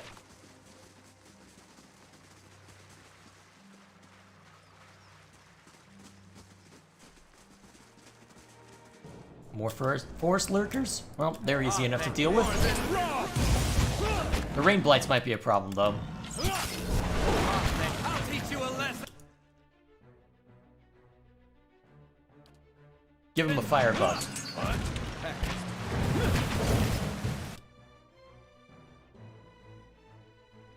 They're probably immune to this, but I want to try it out anyway. Time is a merciless predator that slowly digests us all. That's one way to look at it. That looks like it hurt. Lava will be on sea!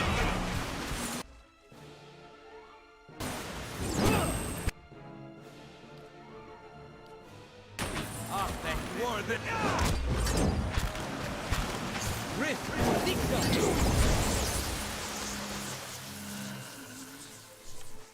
Easily dealt with.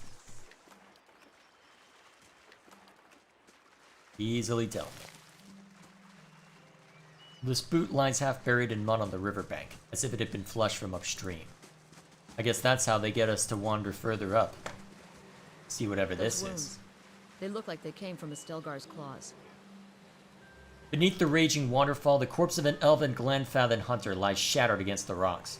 Broken bones protrude through its skin, but you also notice deep parallel cuts on the rotting flesh. The slashes trace almost every part of the body, as if it had been ravaged by a dozen blades. This man probably died before his fall from the cliffs above. You touch the dead elf's forehead, droplets of water glistening down its purple surface, and feel a sudden jolt from the hunter's lingering essence. The world around you fades away. You're walking among the underbrush without making a sound. Moonlight catches sight of your arms. Sorry, I heard noise outside. Shining them pale, but you quickly dart again in the shadows of the giant trees of the Northweald. Your blood brother is not so deft as you expected. Look at him. Frail. Unaware. He doesn't deserve to share the glory of this hunt. It's been countless seasons since a Stelgear like this one, twice the size of its lesser kin, has roamed the forests near Twin Elms. Arthwin fell for the trick. You almost feel pity for him, but you've convinced yourself that he'd only get in the way once the killings begin. You'd be safer by the river, expecting that we'll flank the Stelgear when it comes out to drink. But this kill will be only yours. The Stelgear is larger than you imagined. It stands without fear atop the waterfall's ridge. in silhouette cutting a monstrous hole against the mantle of the night sky. A beast of legend, a true hunter. Your hand tightens around the shaft of your father's spear. The weight feels balanced, just right as you prepare to throw. You put everything into it. The spear flies true and hits its mark. The Stelgear didn't even hear a sound. Its blood spills bright on the rocks, yet it stands unfazed. The beast pounces. Moonlight shines over its great fangs. Your hands draw your blades, without a second thought, as you lunge forward to meet this monster. It's fast. It's ripping your flesh apart. You stab at the darkness engulfing you deep, again and again, but there is no slowing its embrace. So the other part of the hunt. So I guess in the end they took each other out. Fair enough. Alright, all that remains is that little pocket, which will likely take us up to the temple up there. After that's been seen to, I suppose. Although, taking on a dragon, that's gonna be fun.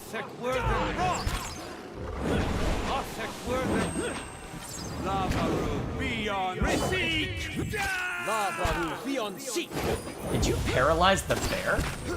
Well, I did set Haravias to crowd control. To be fair, so that he would take a different tack from what my druid's been doing. Guess I can't be surprised when he does that. Alright, we're nearing the Temple of Hylia.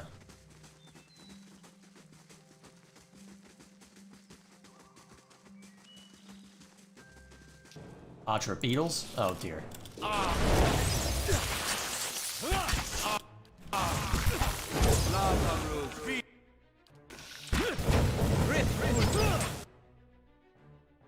How does this work? Ah.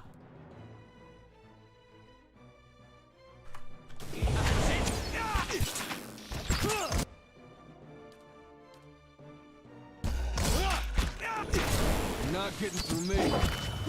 Leave it to me. Well, Atra beetles don't have quite the same... There's a better way to handle this. Yeah, but it's not a fun way to handle this.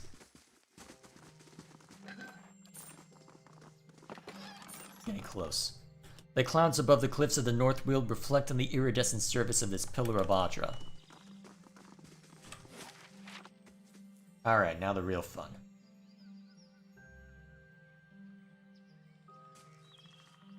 A winding stair hugs the cliffside, providing an impressive view as you work your way higher and higher. Not too far along the path, however, you find your progress interrupted. A large boulder appears to have fallen onto the road from somewhere up above, and it now sits squarely in your way. Chiseling away at the boulder proves a slow and weary endeavor, especially when several sections of the boulder prove too hard to carve through, forcing you to aim elsewhere. After a long while, your efforts pay off, and a section of the boulder splits away. You hear the echoing clatter of the rocks tumbling down the side of the cliff. The sound seems to stir something overhead. A shadow crosses your path, quick as lightning, and vanishes before you can catch a glimpse of what has cast it. But you do see the rapidly growing silhouettes of several more rocks, flung down at you from above. Scrambling to action, the party ducks under a small rocky protrusion along the cliff face, but Haravias stumbles and is left just short of shelter. A sudden hailstorm of fist-sized rocks and scattered debris rains down upon them. Battered and bruised, Haravias leaps the final distance to safety. After a short while, the thundering rumble of falling stone fades away.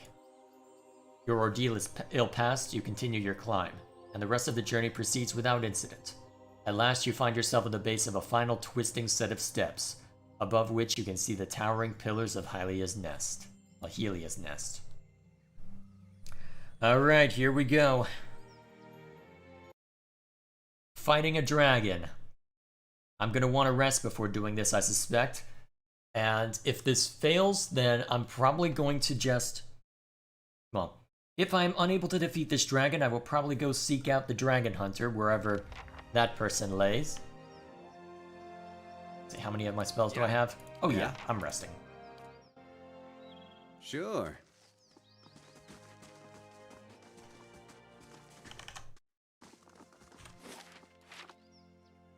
Here we go.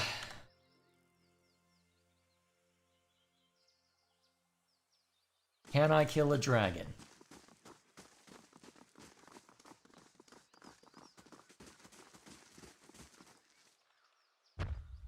You're a big one. I rather hoped we'd be sneaking up on it. I don't think there is sneaking up on a dragon. As you reach the summit... Oh, there's a way to do this without fighting? I guess we'll see. As you reach the summit of the mountain, a gust of wind stirs the air. You hear a noise like the snapping of sails, and the sky is briefly blotted out. A dragon lands before you, shaking the ground beneath your feet. It draws itself up to its full height and spreads its wings, barring your passage. Its neck, its back, and the ridge of its spine are covered with magnificent plumage. It hisses at you, and while the sound is unlike any language you've ever heard, the beast's meaning is utterly clear. Vermin invading my nest, threatening my hatchling. You shall feed my young. It snorts a stream of sulphurous vapor. A small worm crouches in a corner of the temple behind the dragon. You have young here? I will protect my last hatchling to the death, and that death will be yours, rodent. The beast snarls, smoke jetting from its nostrils. Hylia is the goddess of motherhood, actually. And of the sky and all winged creatures. Even my kind know of her. A low rumble issues from the dragon's throat, and it bristles its feathered crest. Tendrils of smoke rise from between its teeth. Is that why you came here? I came to care for my remaining hatchling. My kind requires territory. Few places are safe for our young. This is a lesson that cost me the rest of my brood. It flicks the tip of its feathered tail. The dragon runs a forked tongue over teeth the size of short swords. A chunk of flesh is lodged between two of its cuspids. Then you should stay. Raising your offspring here would honor Hylia. So be it. Go then, and with my thanks. The dragon slowly lowers its wings, watching you carefully. It grunts and lowers itself onto all fours.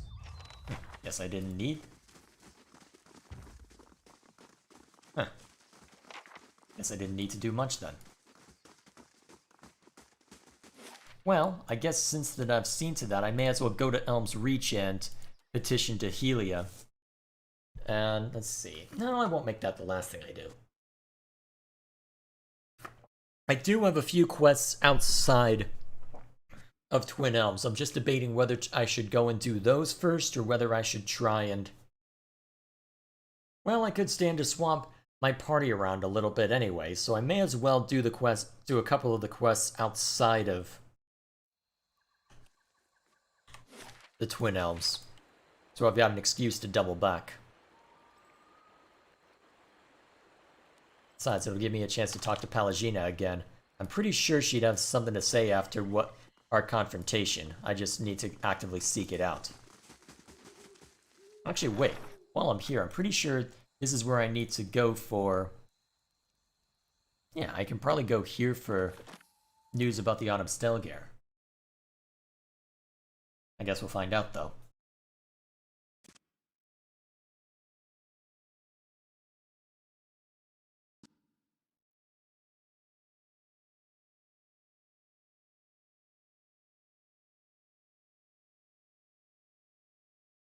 So...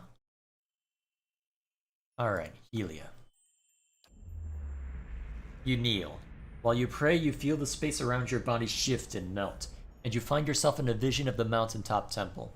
You see neither worshippers nor a dragon, but a tree. Its limbs wrap around the perimeter of the temple, tapering into twigs and branches of all sizes and angles. They seem too long and too numerous to be held up by the meager trunk, but they hold steady in the breeze. A single sparrow lands on the nearest branch. It watches you.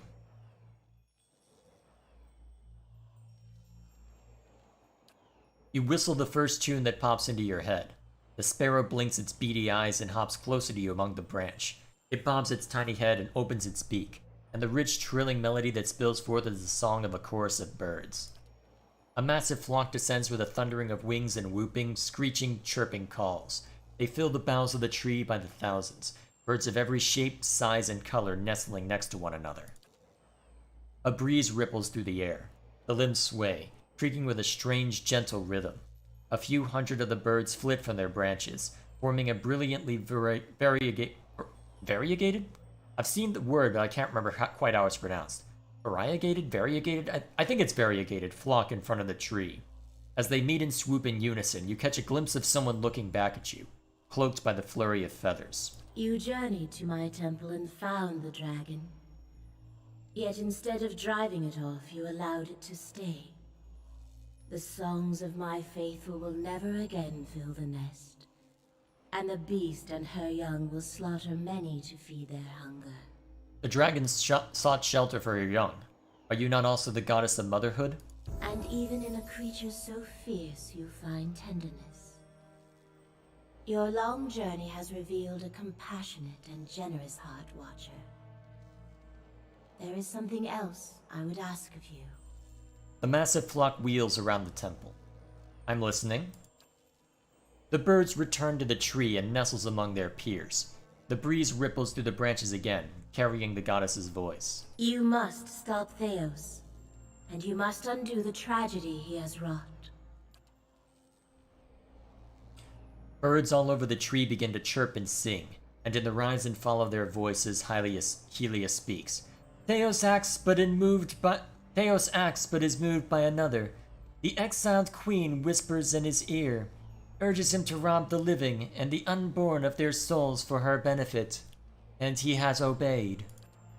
A hawk shifts on its perch. She will consume them, grow powerful while 1,000 empty children are born. But there is still time to reverse this tragedy. How could I return things to the way they were? The birds suddenly fall silent, watching you.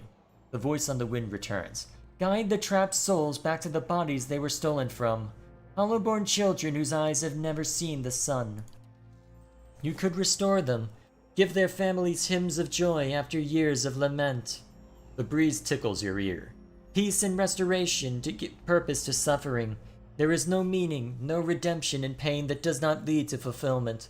Symmetry demands that great rejoicing follows suffering such as this.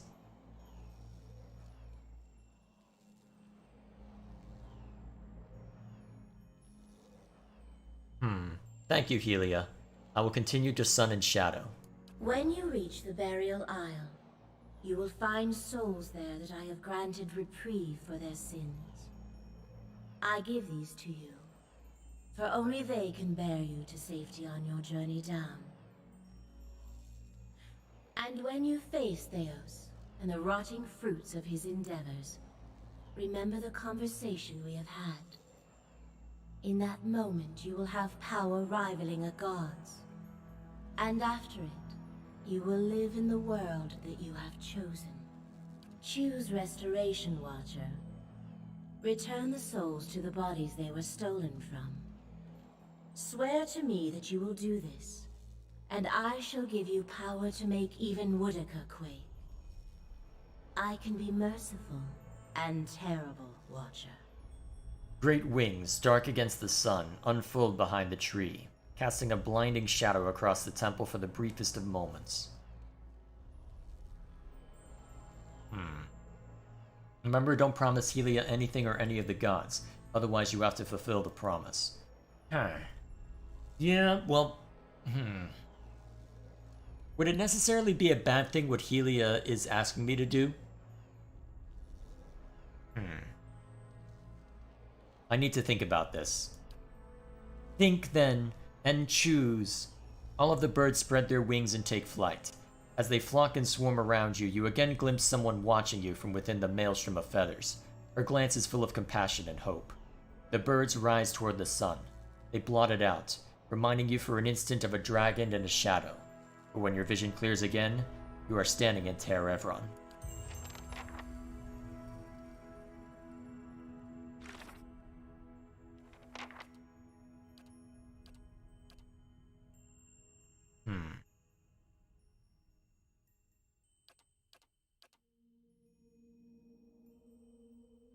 Let's see. Can you also complete the Barath quest today? You just have to go to the Elms door and you can complete the quest peacefully. Yep, I went looking up to make sure, so... Yeah? Huh? Talk to Durance about Woodica. Oh, this ought to be interesting.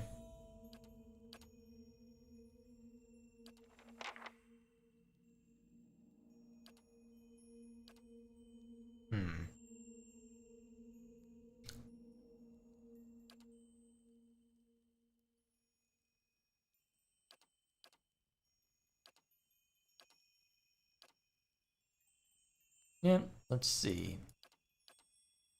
Oh, yes. Give yourself defense against that. Definitely. What is it, Watcher? Does what we learned about Boudica trouble you? It stinks of her. It is justice, but if her greater purpose was to think Margaret would fall prey to such deceit. And Aethys. Widewin had always claimed to be invading Deerwood to free it.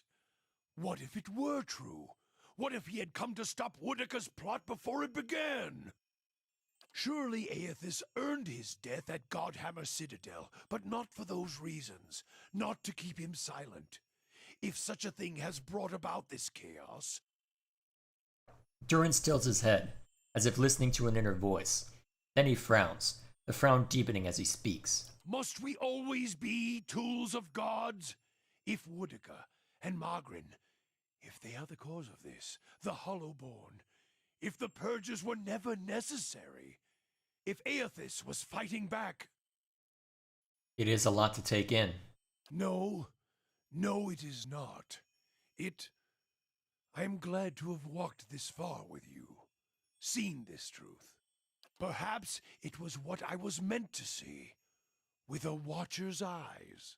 All these dances of words and intrigues, machines of men, twisted, ripping the souls of children, and by the gods, the goddess of justice.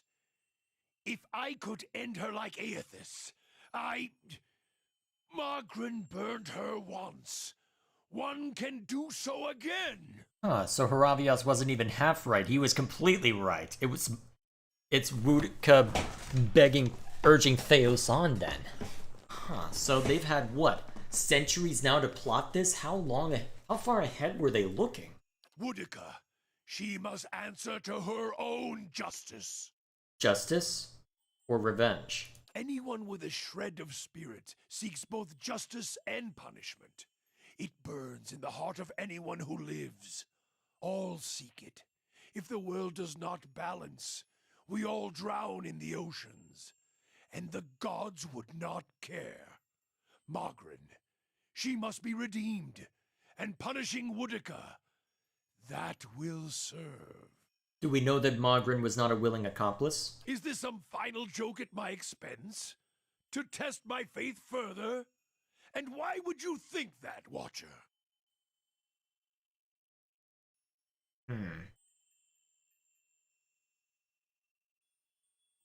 The others who made the Godhammer, they all died, didn't they? That's why I saw their symbols fade from your staff. If all you have are questions, then I have enough of those. She is a bitch of a goddess, to be sure. But even a whore only goes so far in crossing those she serves. You said you'd let Dash fall without telling anyone of your departure? You answer a question with a question. Then why did I feel her disappointment at Halgot? Why were we shamed? Because I think she tried to kill you there. Kill me? She is a goddess. I still drink from her burning breasts, Watcher. If she wished me dead, she could trace me to my source and kill me. In the dream of the Godhammer, your spirit looked blurred, indistinct in the light, as if it had been sheared from you. Durance stares at you, his expression frozen, but he's silent, listening. If you had been damaged as I saw in the Godhammer vision, then she may be unable to see you as you once were. Durance turns from you for a moment. His face twists in thought, conflicting emotions running across his features. Finally, he turns to you, his face steady. There's no proof, Watcher. I was a fool to think you could help me see any farther than I could. If you don't trust me, then trust your staff. Admit that the other Godhammer builders are dead. Durance turns to the staff, and for a moment you see his eyes burning, taking in the edges of the wood, the symbols inlaid there, the 11 faded circles. They died in the blast, yes. The other 11. I was the only one to walk away. I thought we had wronged our goddess. That this was my trial, and if I could prove myself worthy of her! I should have known better. There is only one God of redemption, and I saw him ended. As he studies the staff, you feel a wave of heat, a terrible energy rolling forth from it in waves, so much so that it feels as if the god hammer itself is alive in his hands. And past it you hear a cry, like a child being born, and your eyes feel the flash of white, then 100 imagined shades of purple and white, streaming and circling into the howling of a storm. And beneath it, the grinding of ancient machines of stone, rock, and metal, grinding and turning until all around you feels as if it's burning, sinking into the shadows of the earth, beneath the ground, the only place where a spirit might find refuge.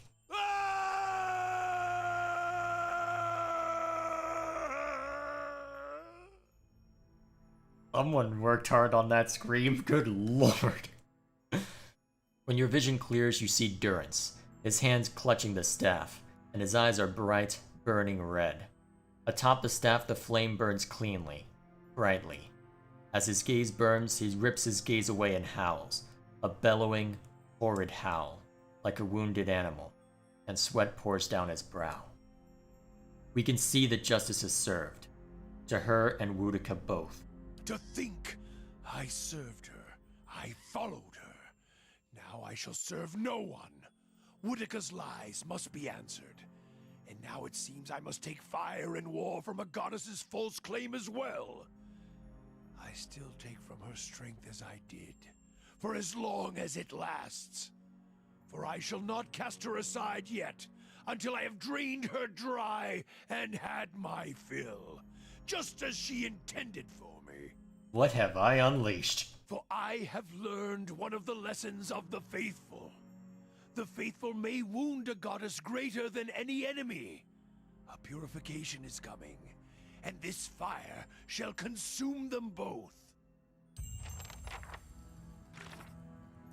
The trial of Durance is over.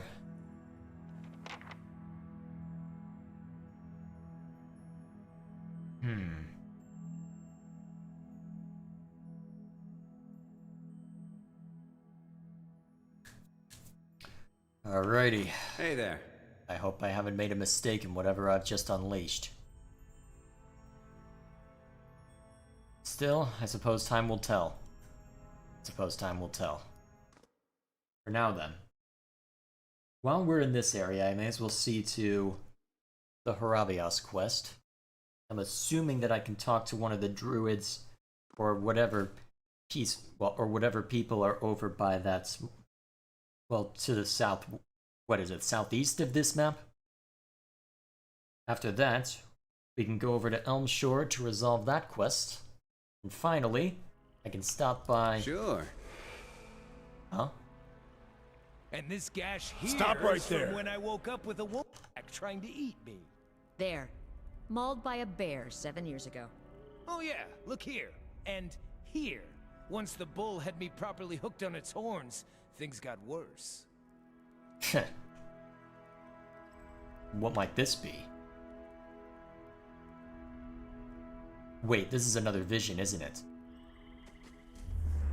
The Phantom... You're in the wrong city, Inquisitor. The Phantom Soldier raises his short sword to your chest. Did you think you wouldn't be recognized here in your old home? I've seen your trials with my own eyes.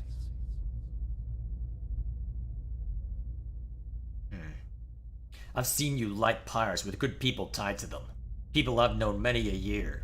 He seizes you by the throat and your airway tightens. Whether real or imagined, you cannot tell.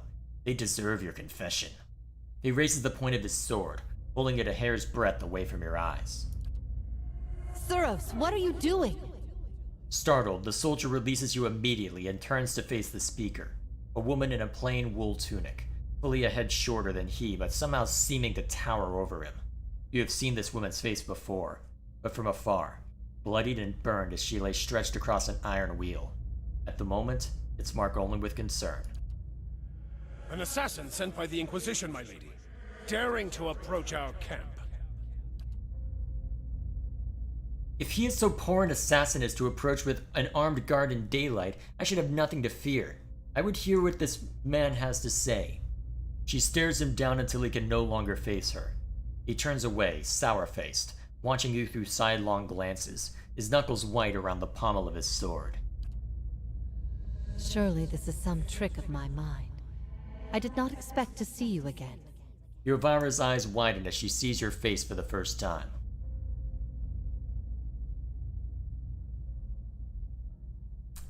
I suppose the response doesn't matter that much.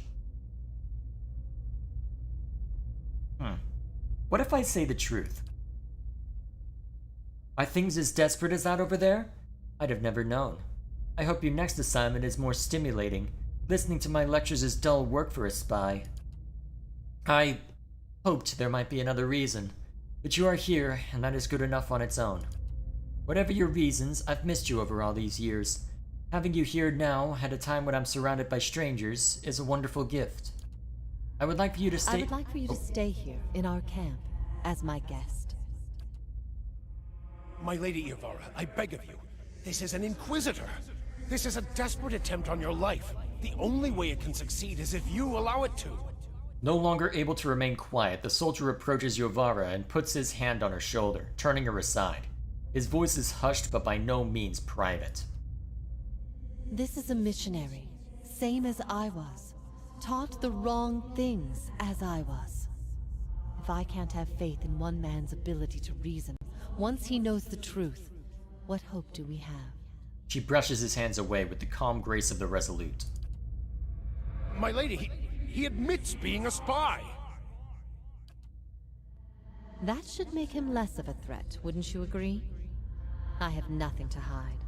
All I see here is an opportunity to persuade someone who could help us. We have many former missionaries here. They are our most loyal, our most helpful. Many have died for us. These are not people we should be turning away. And if the Inquisition wants my life, they can have it. But they know as well as I do that my cause will not die with me. Come. We have much to talk about. How many more visions am I gonna get of this before I learn everything? Come on. The plot continuously bloody thickens.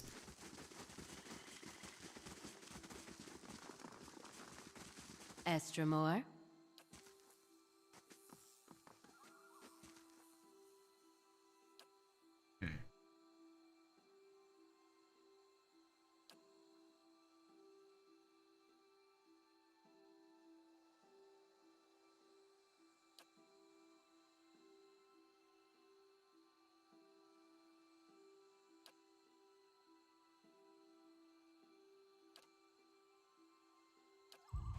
Yeah?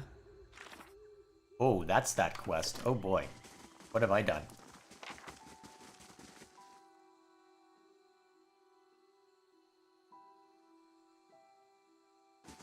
Hail, Stramore.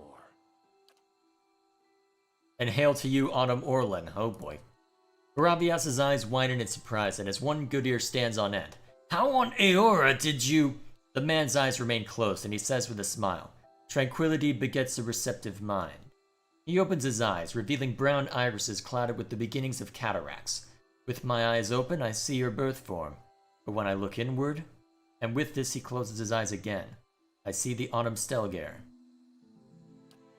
I don't know how you can sense it, but you're right about me being the Stelgear. What do you know about the beast? Why was I ostracized for just being able to assume its form? Is there a cure? Tamrin smiles, his eyes remain closed. I know the beast is often sent by Gallowan as a sort of trial. Many Autumnfather are tested by the Autumnstella Gear. Those bested and consumed by the beast have their souls torn from their bodies and lost for all time. So, my tribesmen were right? Haravias looks crestfallen. His posture slumps. His gaze drops to the ground. Are you saying I have such a terrible power? This must be some sort of, if your spirit form were a bee, would you be mystically compelled to make honey? Were it a bird, would you spend all day making nests? Tamrin opens his eyes once more, and looks Haravias up and down before wincing, and shutting his eyes once more. I am saying this is what the animal you form resembles is I am saying this is what the animal your form resembles is known to do. It seems you are eager to leap to your own conclusions. I would normally advise one to speak with the circle at Bloodsands, but given your circumstances, the ethic null may prove insightful. He turns and with his eyes still closed points to the northwest. Read the stone slabs carved by the druids of the Blood Sands. There are answers to be found, as well as more questions, but you must explore them for yourself. What exactly is written on these stones? Much of it is other rubbish, or the incessant need for sacrifice. His calm countenance wavers as he says that last words with spit and a hiss. But amongst the dogma are a few bits of wisdom on Gallowan. Your friend will understand. Is there anything more you can tell us? Only to trust in Gallowan, and trust in Wild. Both have blessed you in their own difficult ways. I appreciate the attempt to lift my spirits, Aravias grumbles, but that doesn't really help. Aravias sighs and digs into his ear stump with his index finger. But he has a point. I shall trust Wild has something to show me in the Blood Sands. Alrighty. I don't know exactly where in the Blood Sands I need to go, but I'm sure I can dig around enough. I mean, I've killed most of the people there already. God.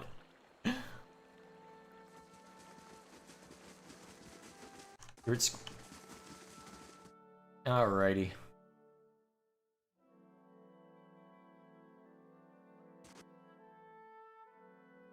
Here we go.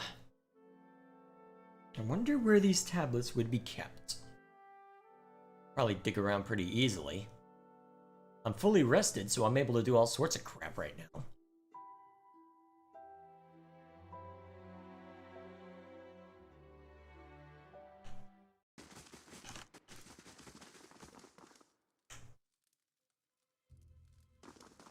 Upon Burial Isle, the two men meet again for the first time, though it was the last thing they did.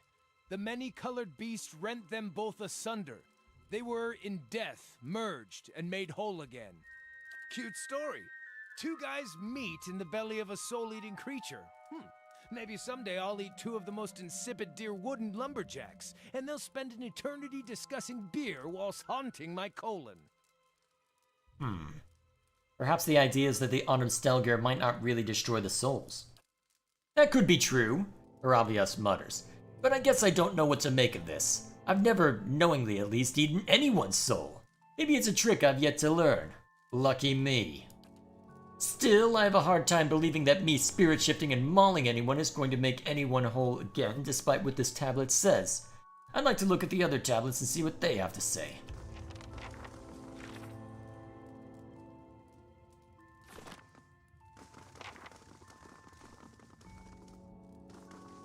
Upon Burial Isle, the two men meet again. We already read this inscription. Let's try another one. What other one is there? Ah, God, I'm gonna need to turn the brightness up on my monitor at this rate.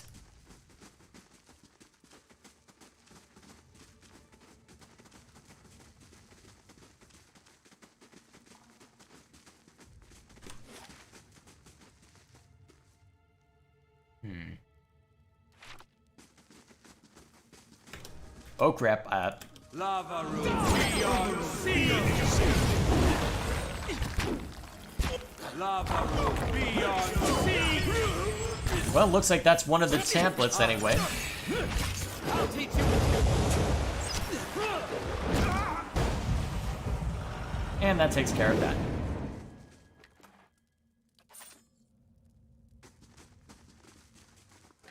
Well, I guess if no one can see it.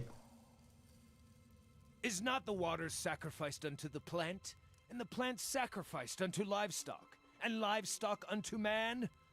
When the lesser soul is sacrificed to strengthen the greater soul, the whole of our family grows stronger. I suppose I get the argument. We all have to kill and eat, constantly for that matter, to live. This sounds like it's talking about the Blood Sands rituals. I wonder how, or even if, this is relevant to me. Have you considered that the Autumnstella Gear may have been sacrificed to you? That Gallowan was making you stronger? His good ear stiffens with while his mangled ear twitches and shakes. It hadn't occurred to me, but I did win the fight. If Gallowan were truly displeased with me, I can't imagine I'd have walked away from that trial alive. Wait, choose the first response now? Oops.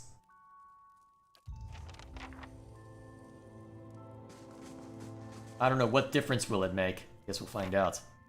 Although, if I really care enough, I can always quick save out of it.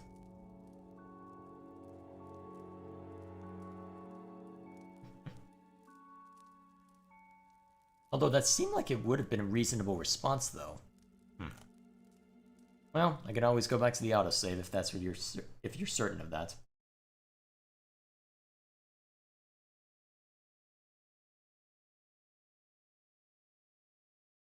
Although actually, if you're, you know what, you're already looking up stuff, I may as well pull up a Brave tab real quick and see.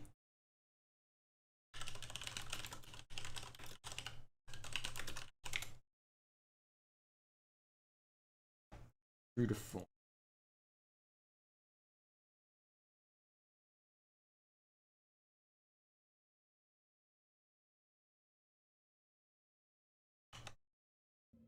Sure.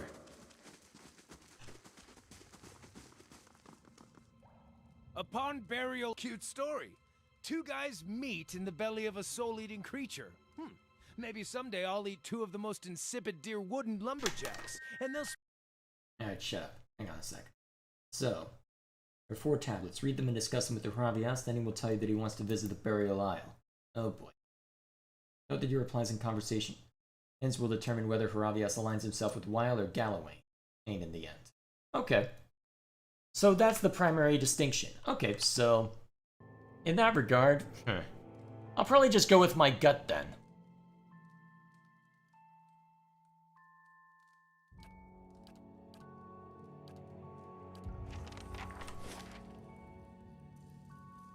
Wonder where else. Wonder what other tablets lie within. Well, it has an effect on Haravias endings. You should choose other responses that will strengthen Haravias' faith in Wild. And that tablet... And the tablet response will massively strengthen Wild's side. Alright, fair enough. If it'll make it easier to take on Theos, I suppose I can't say no.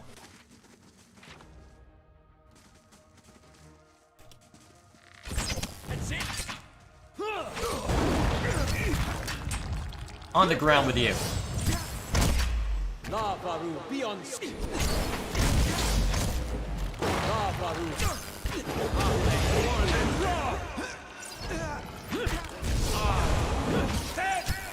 I'll teach you a lesson. Lavaru, be on seek. Is not the waters... I suppose I get the argument. We all have to kill and eat, constantly for that matter, to live. This sounds like it's talking about the Blood Sands rituals. I wonder how, or even if, this is relevant to me. You were an eye patch of Wild. I thought you were supposed to love cryptic information like this. A fair point. Wild wanted me to see this, so what about it applies to me? Am I the lesser soul? Was being cast out of my tribe the sacrifice that made the greater soul stronger? I don't know. Just sounds like they're trying to justify their practices of killing people. Come on, let's see what the other tablets have to say.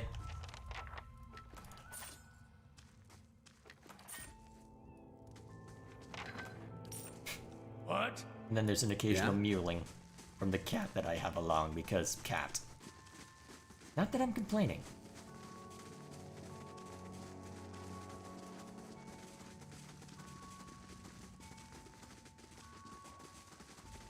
Where are the other tablets?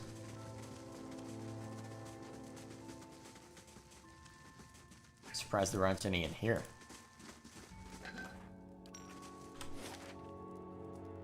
Alright, where does it say they are? Alright, one outside the main sacrificial chamber.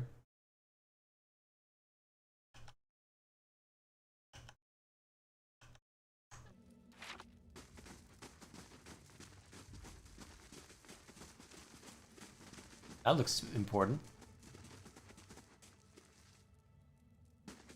Each generation, the Autumnfoth must stand before the autumnal beast in judgment. The wise endure, passing on their strength. The weak are eaten, their souls ripped to pieces and lost for all time, removing such weakness from the cycle. Well, I guess maybe my tribe wasn't entirely wrong about my spirit form being some sort of soul terror. I suppose I was hoping to hear a different answer on the matter, but... But it's worth asking. In all your times walking in the Autumnstella Gear's fur, how many souls have you destroyed? That I'm aware of? None. He says resolutely as his face turns red. I get what you're saying. I merely wear the form of the Autumnstella Gear. It's not in control of me, nor the sum of who I am. He lets out a long sigh.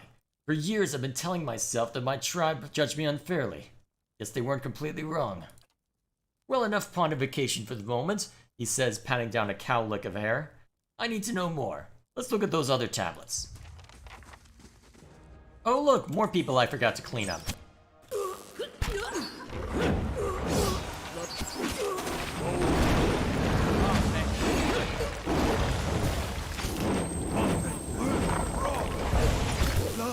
Beyond sea. Get on!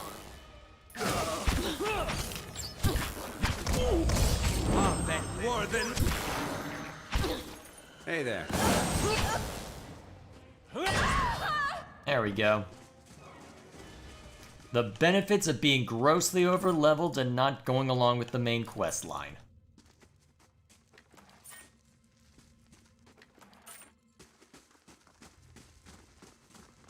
Heat emanating from this pool threatens to singe the flesh of your face. Okay, I'm not burning.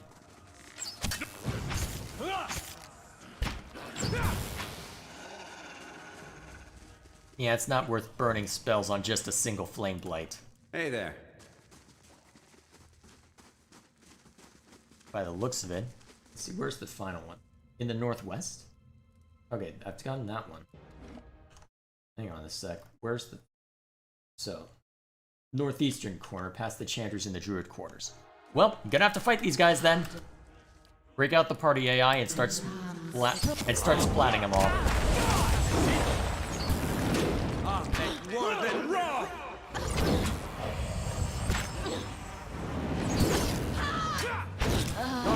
I'll teach you!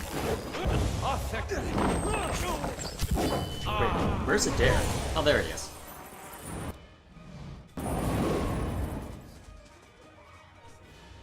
Relatively straightforward.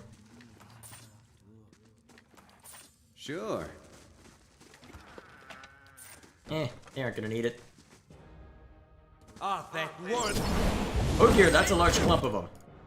Do I still have a level 5? I'm gonna need it. Wait, why is Alot standing in front? Hey, Ichima, can you start knocking people over, please?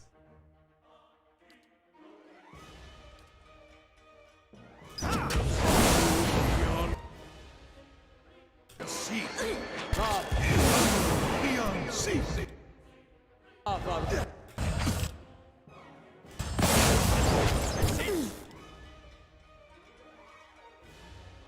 Lava roof beyond sea.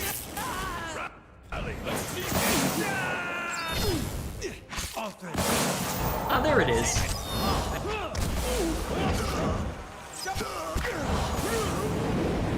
Sure.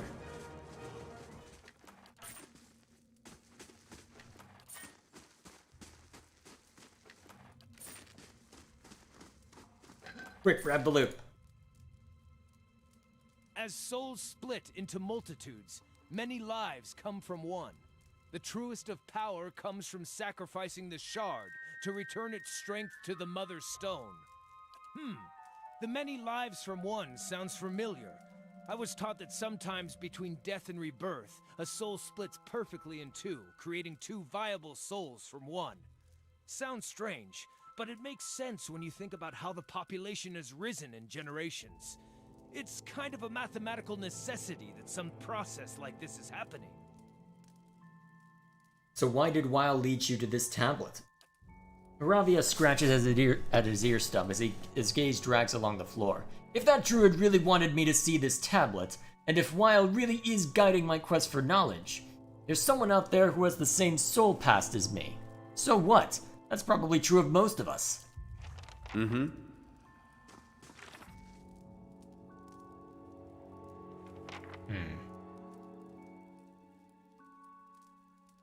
Oh boy, we're gonna have to go to the burial isle to see this through? Oh boy, that's gonna make this fun. Alright, can I get here without fighting anyone? Yes.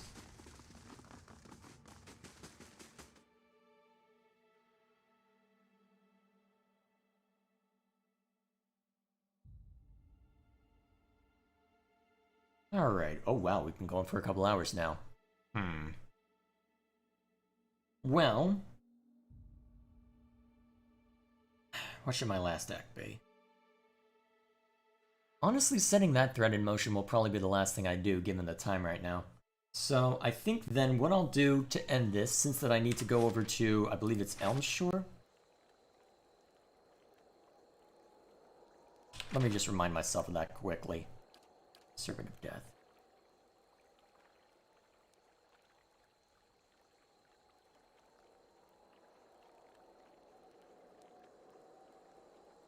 Elmshore, yes.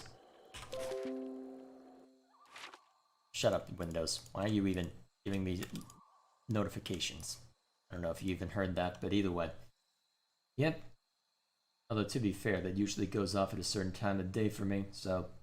Yep, it is definitely late. So, given that, let me... Burial Isle is the endgame location? Yeah, that's what I thought. Alrighty then. So... I'm pretty sure I can... Well, I don't know if I'd be able to go to the Burial Isle and then go back. I'm presuming that's possible, but even so. All roads will lead to the Burial Isle anyway, so I may as well hold off on that for as long as possible.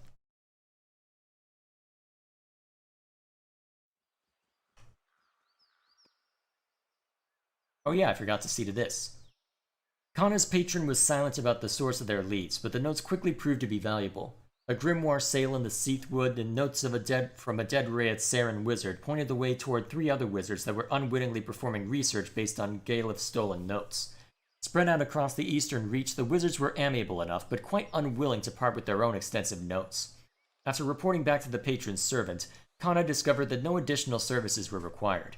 It wasn't until after returning to Cadnua that Kana learned of the grisly deaths of the 3 wizards, all under suspicious circumstances.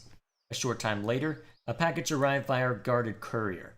It was addressed to Kana, and the note inside simply read, "A gift in an antiquated hand."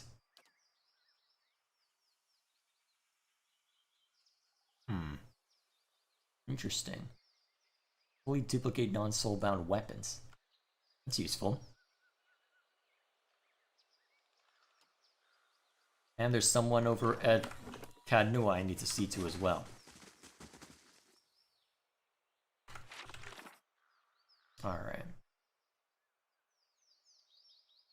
Adventures into Elmshore. You know what? I can see to the last bit. One last thing to see to while I'm here. I just need to figure out where the heck she is in this.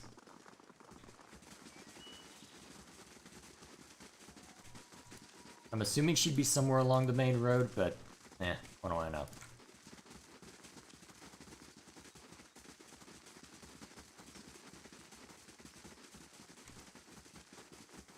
She's on the island? Oh, how did I miss that?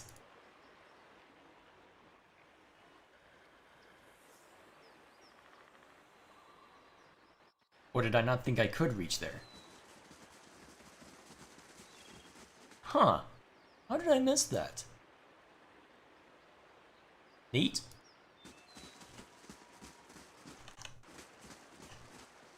Oh, this ought to be good.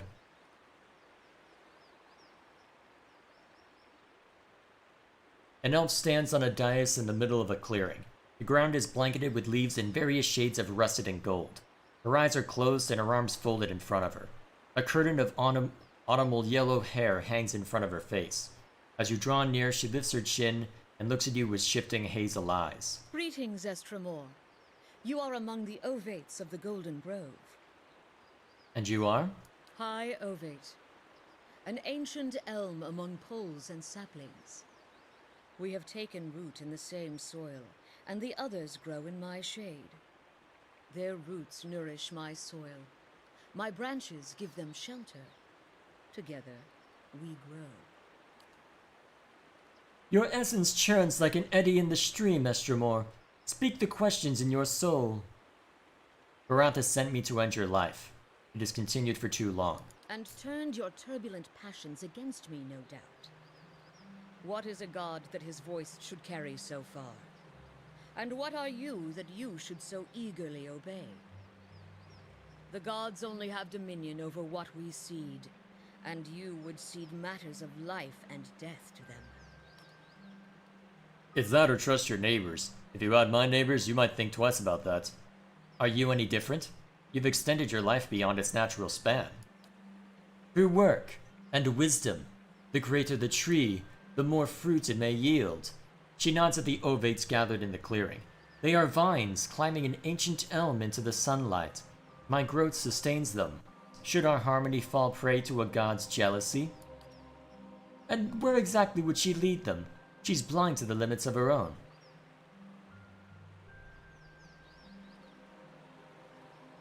Your growth stunts theirs. They learn nothing apart from you.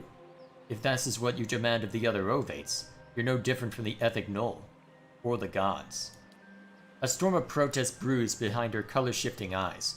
She says nothing for several seconds, but you see the fury slowly drain from her face, as her eyes fade to the brown of dead leaves. Finally, Erona lowers her head. Your words carry truth and shame. It was never my desire to diminish my followers, but I can see where perhaps my roots left no room for them to grow. Very well. If my season has ended, then let me pass with it. As she closes her eyes, the warmth and color drain from her body. Her breathing slows, her ashen skin stiffening with a dull patina. On the last sigh that leaves her lungs, cracks carve their way across her face, dividing it into hardened ridges. Within seconds, Erona has petrified. Her bark-encrusted face turned toward the ovates below the dais.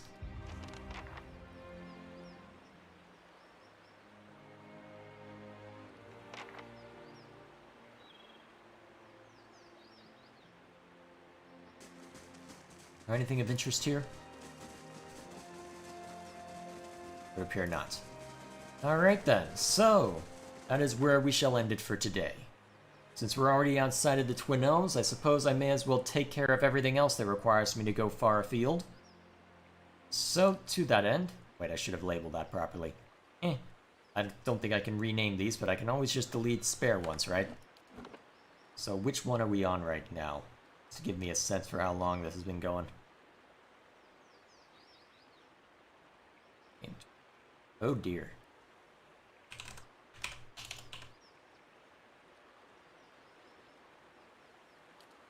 Real quick, may as well delete that.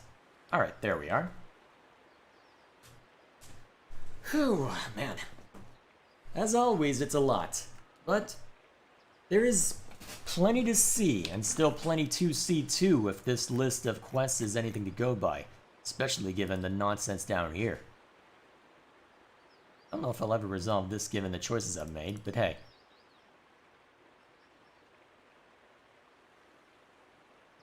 Either way, here we are. So, next time, when we venture in, we'll see to everything outside of the Twin Elms. I'll try and remember to go talk to Pelagina, as I'm pretty sure she has something interesting to say after our discussion with her leader. So, apart from that, I think that's where we'll call it. So, thank you all for watching, and I will see you all this time next week as per usual. It's going to continue like this for quite a while until we finish this game. I suspect that I've got at least another month's worth of content just going through this once a week, and hopefully it should continue to be a fun time. As for the second channel in general, now that the new year is upon us, I don't have any old Let's Plays to go back through apart from the Three Houses Maddening mode run, so what I'm going to be doing is alternating between that and something else that you'll see later not this upcoming week, but the week after that.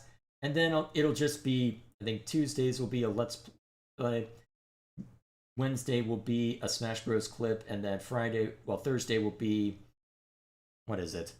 The Thursday will be a stream highlight, and then after that, and then Saturdays will just be, this. So, hopefully that continues to be entertaining, and with that said, that's where I will call it. Thank you all for watching, and I'll see you all later.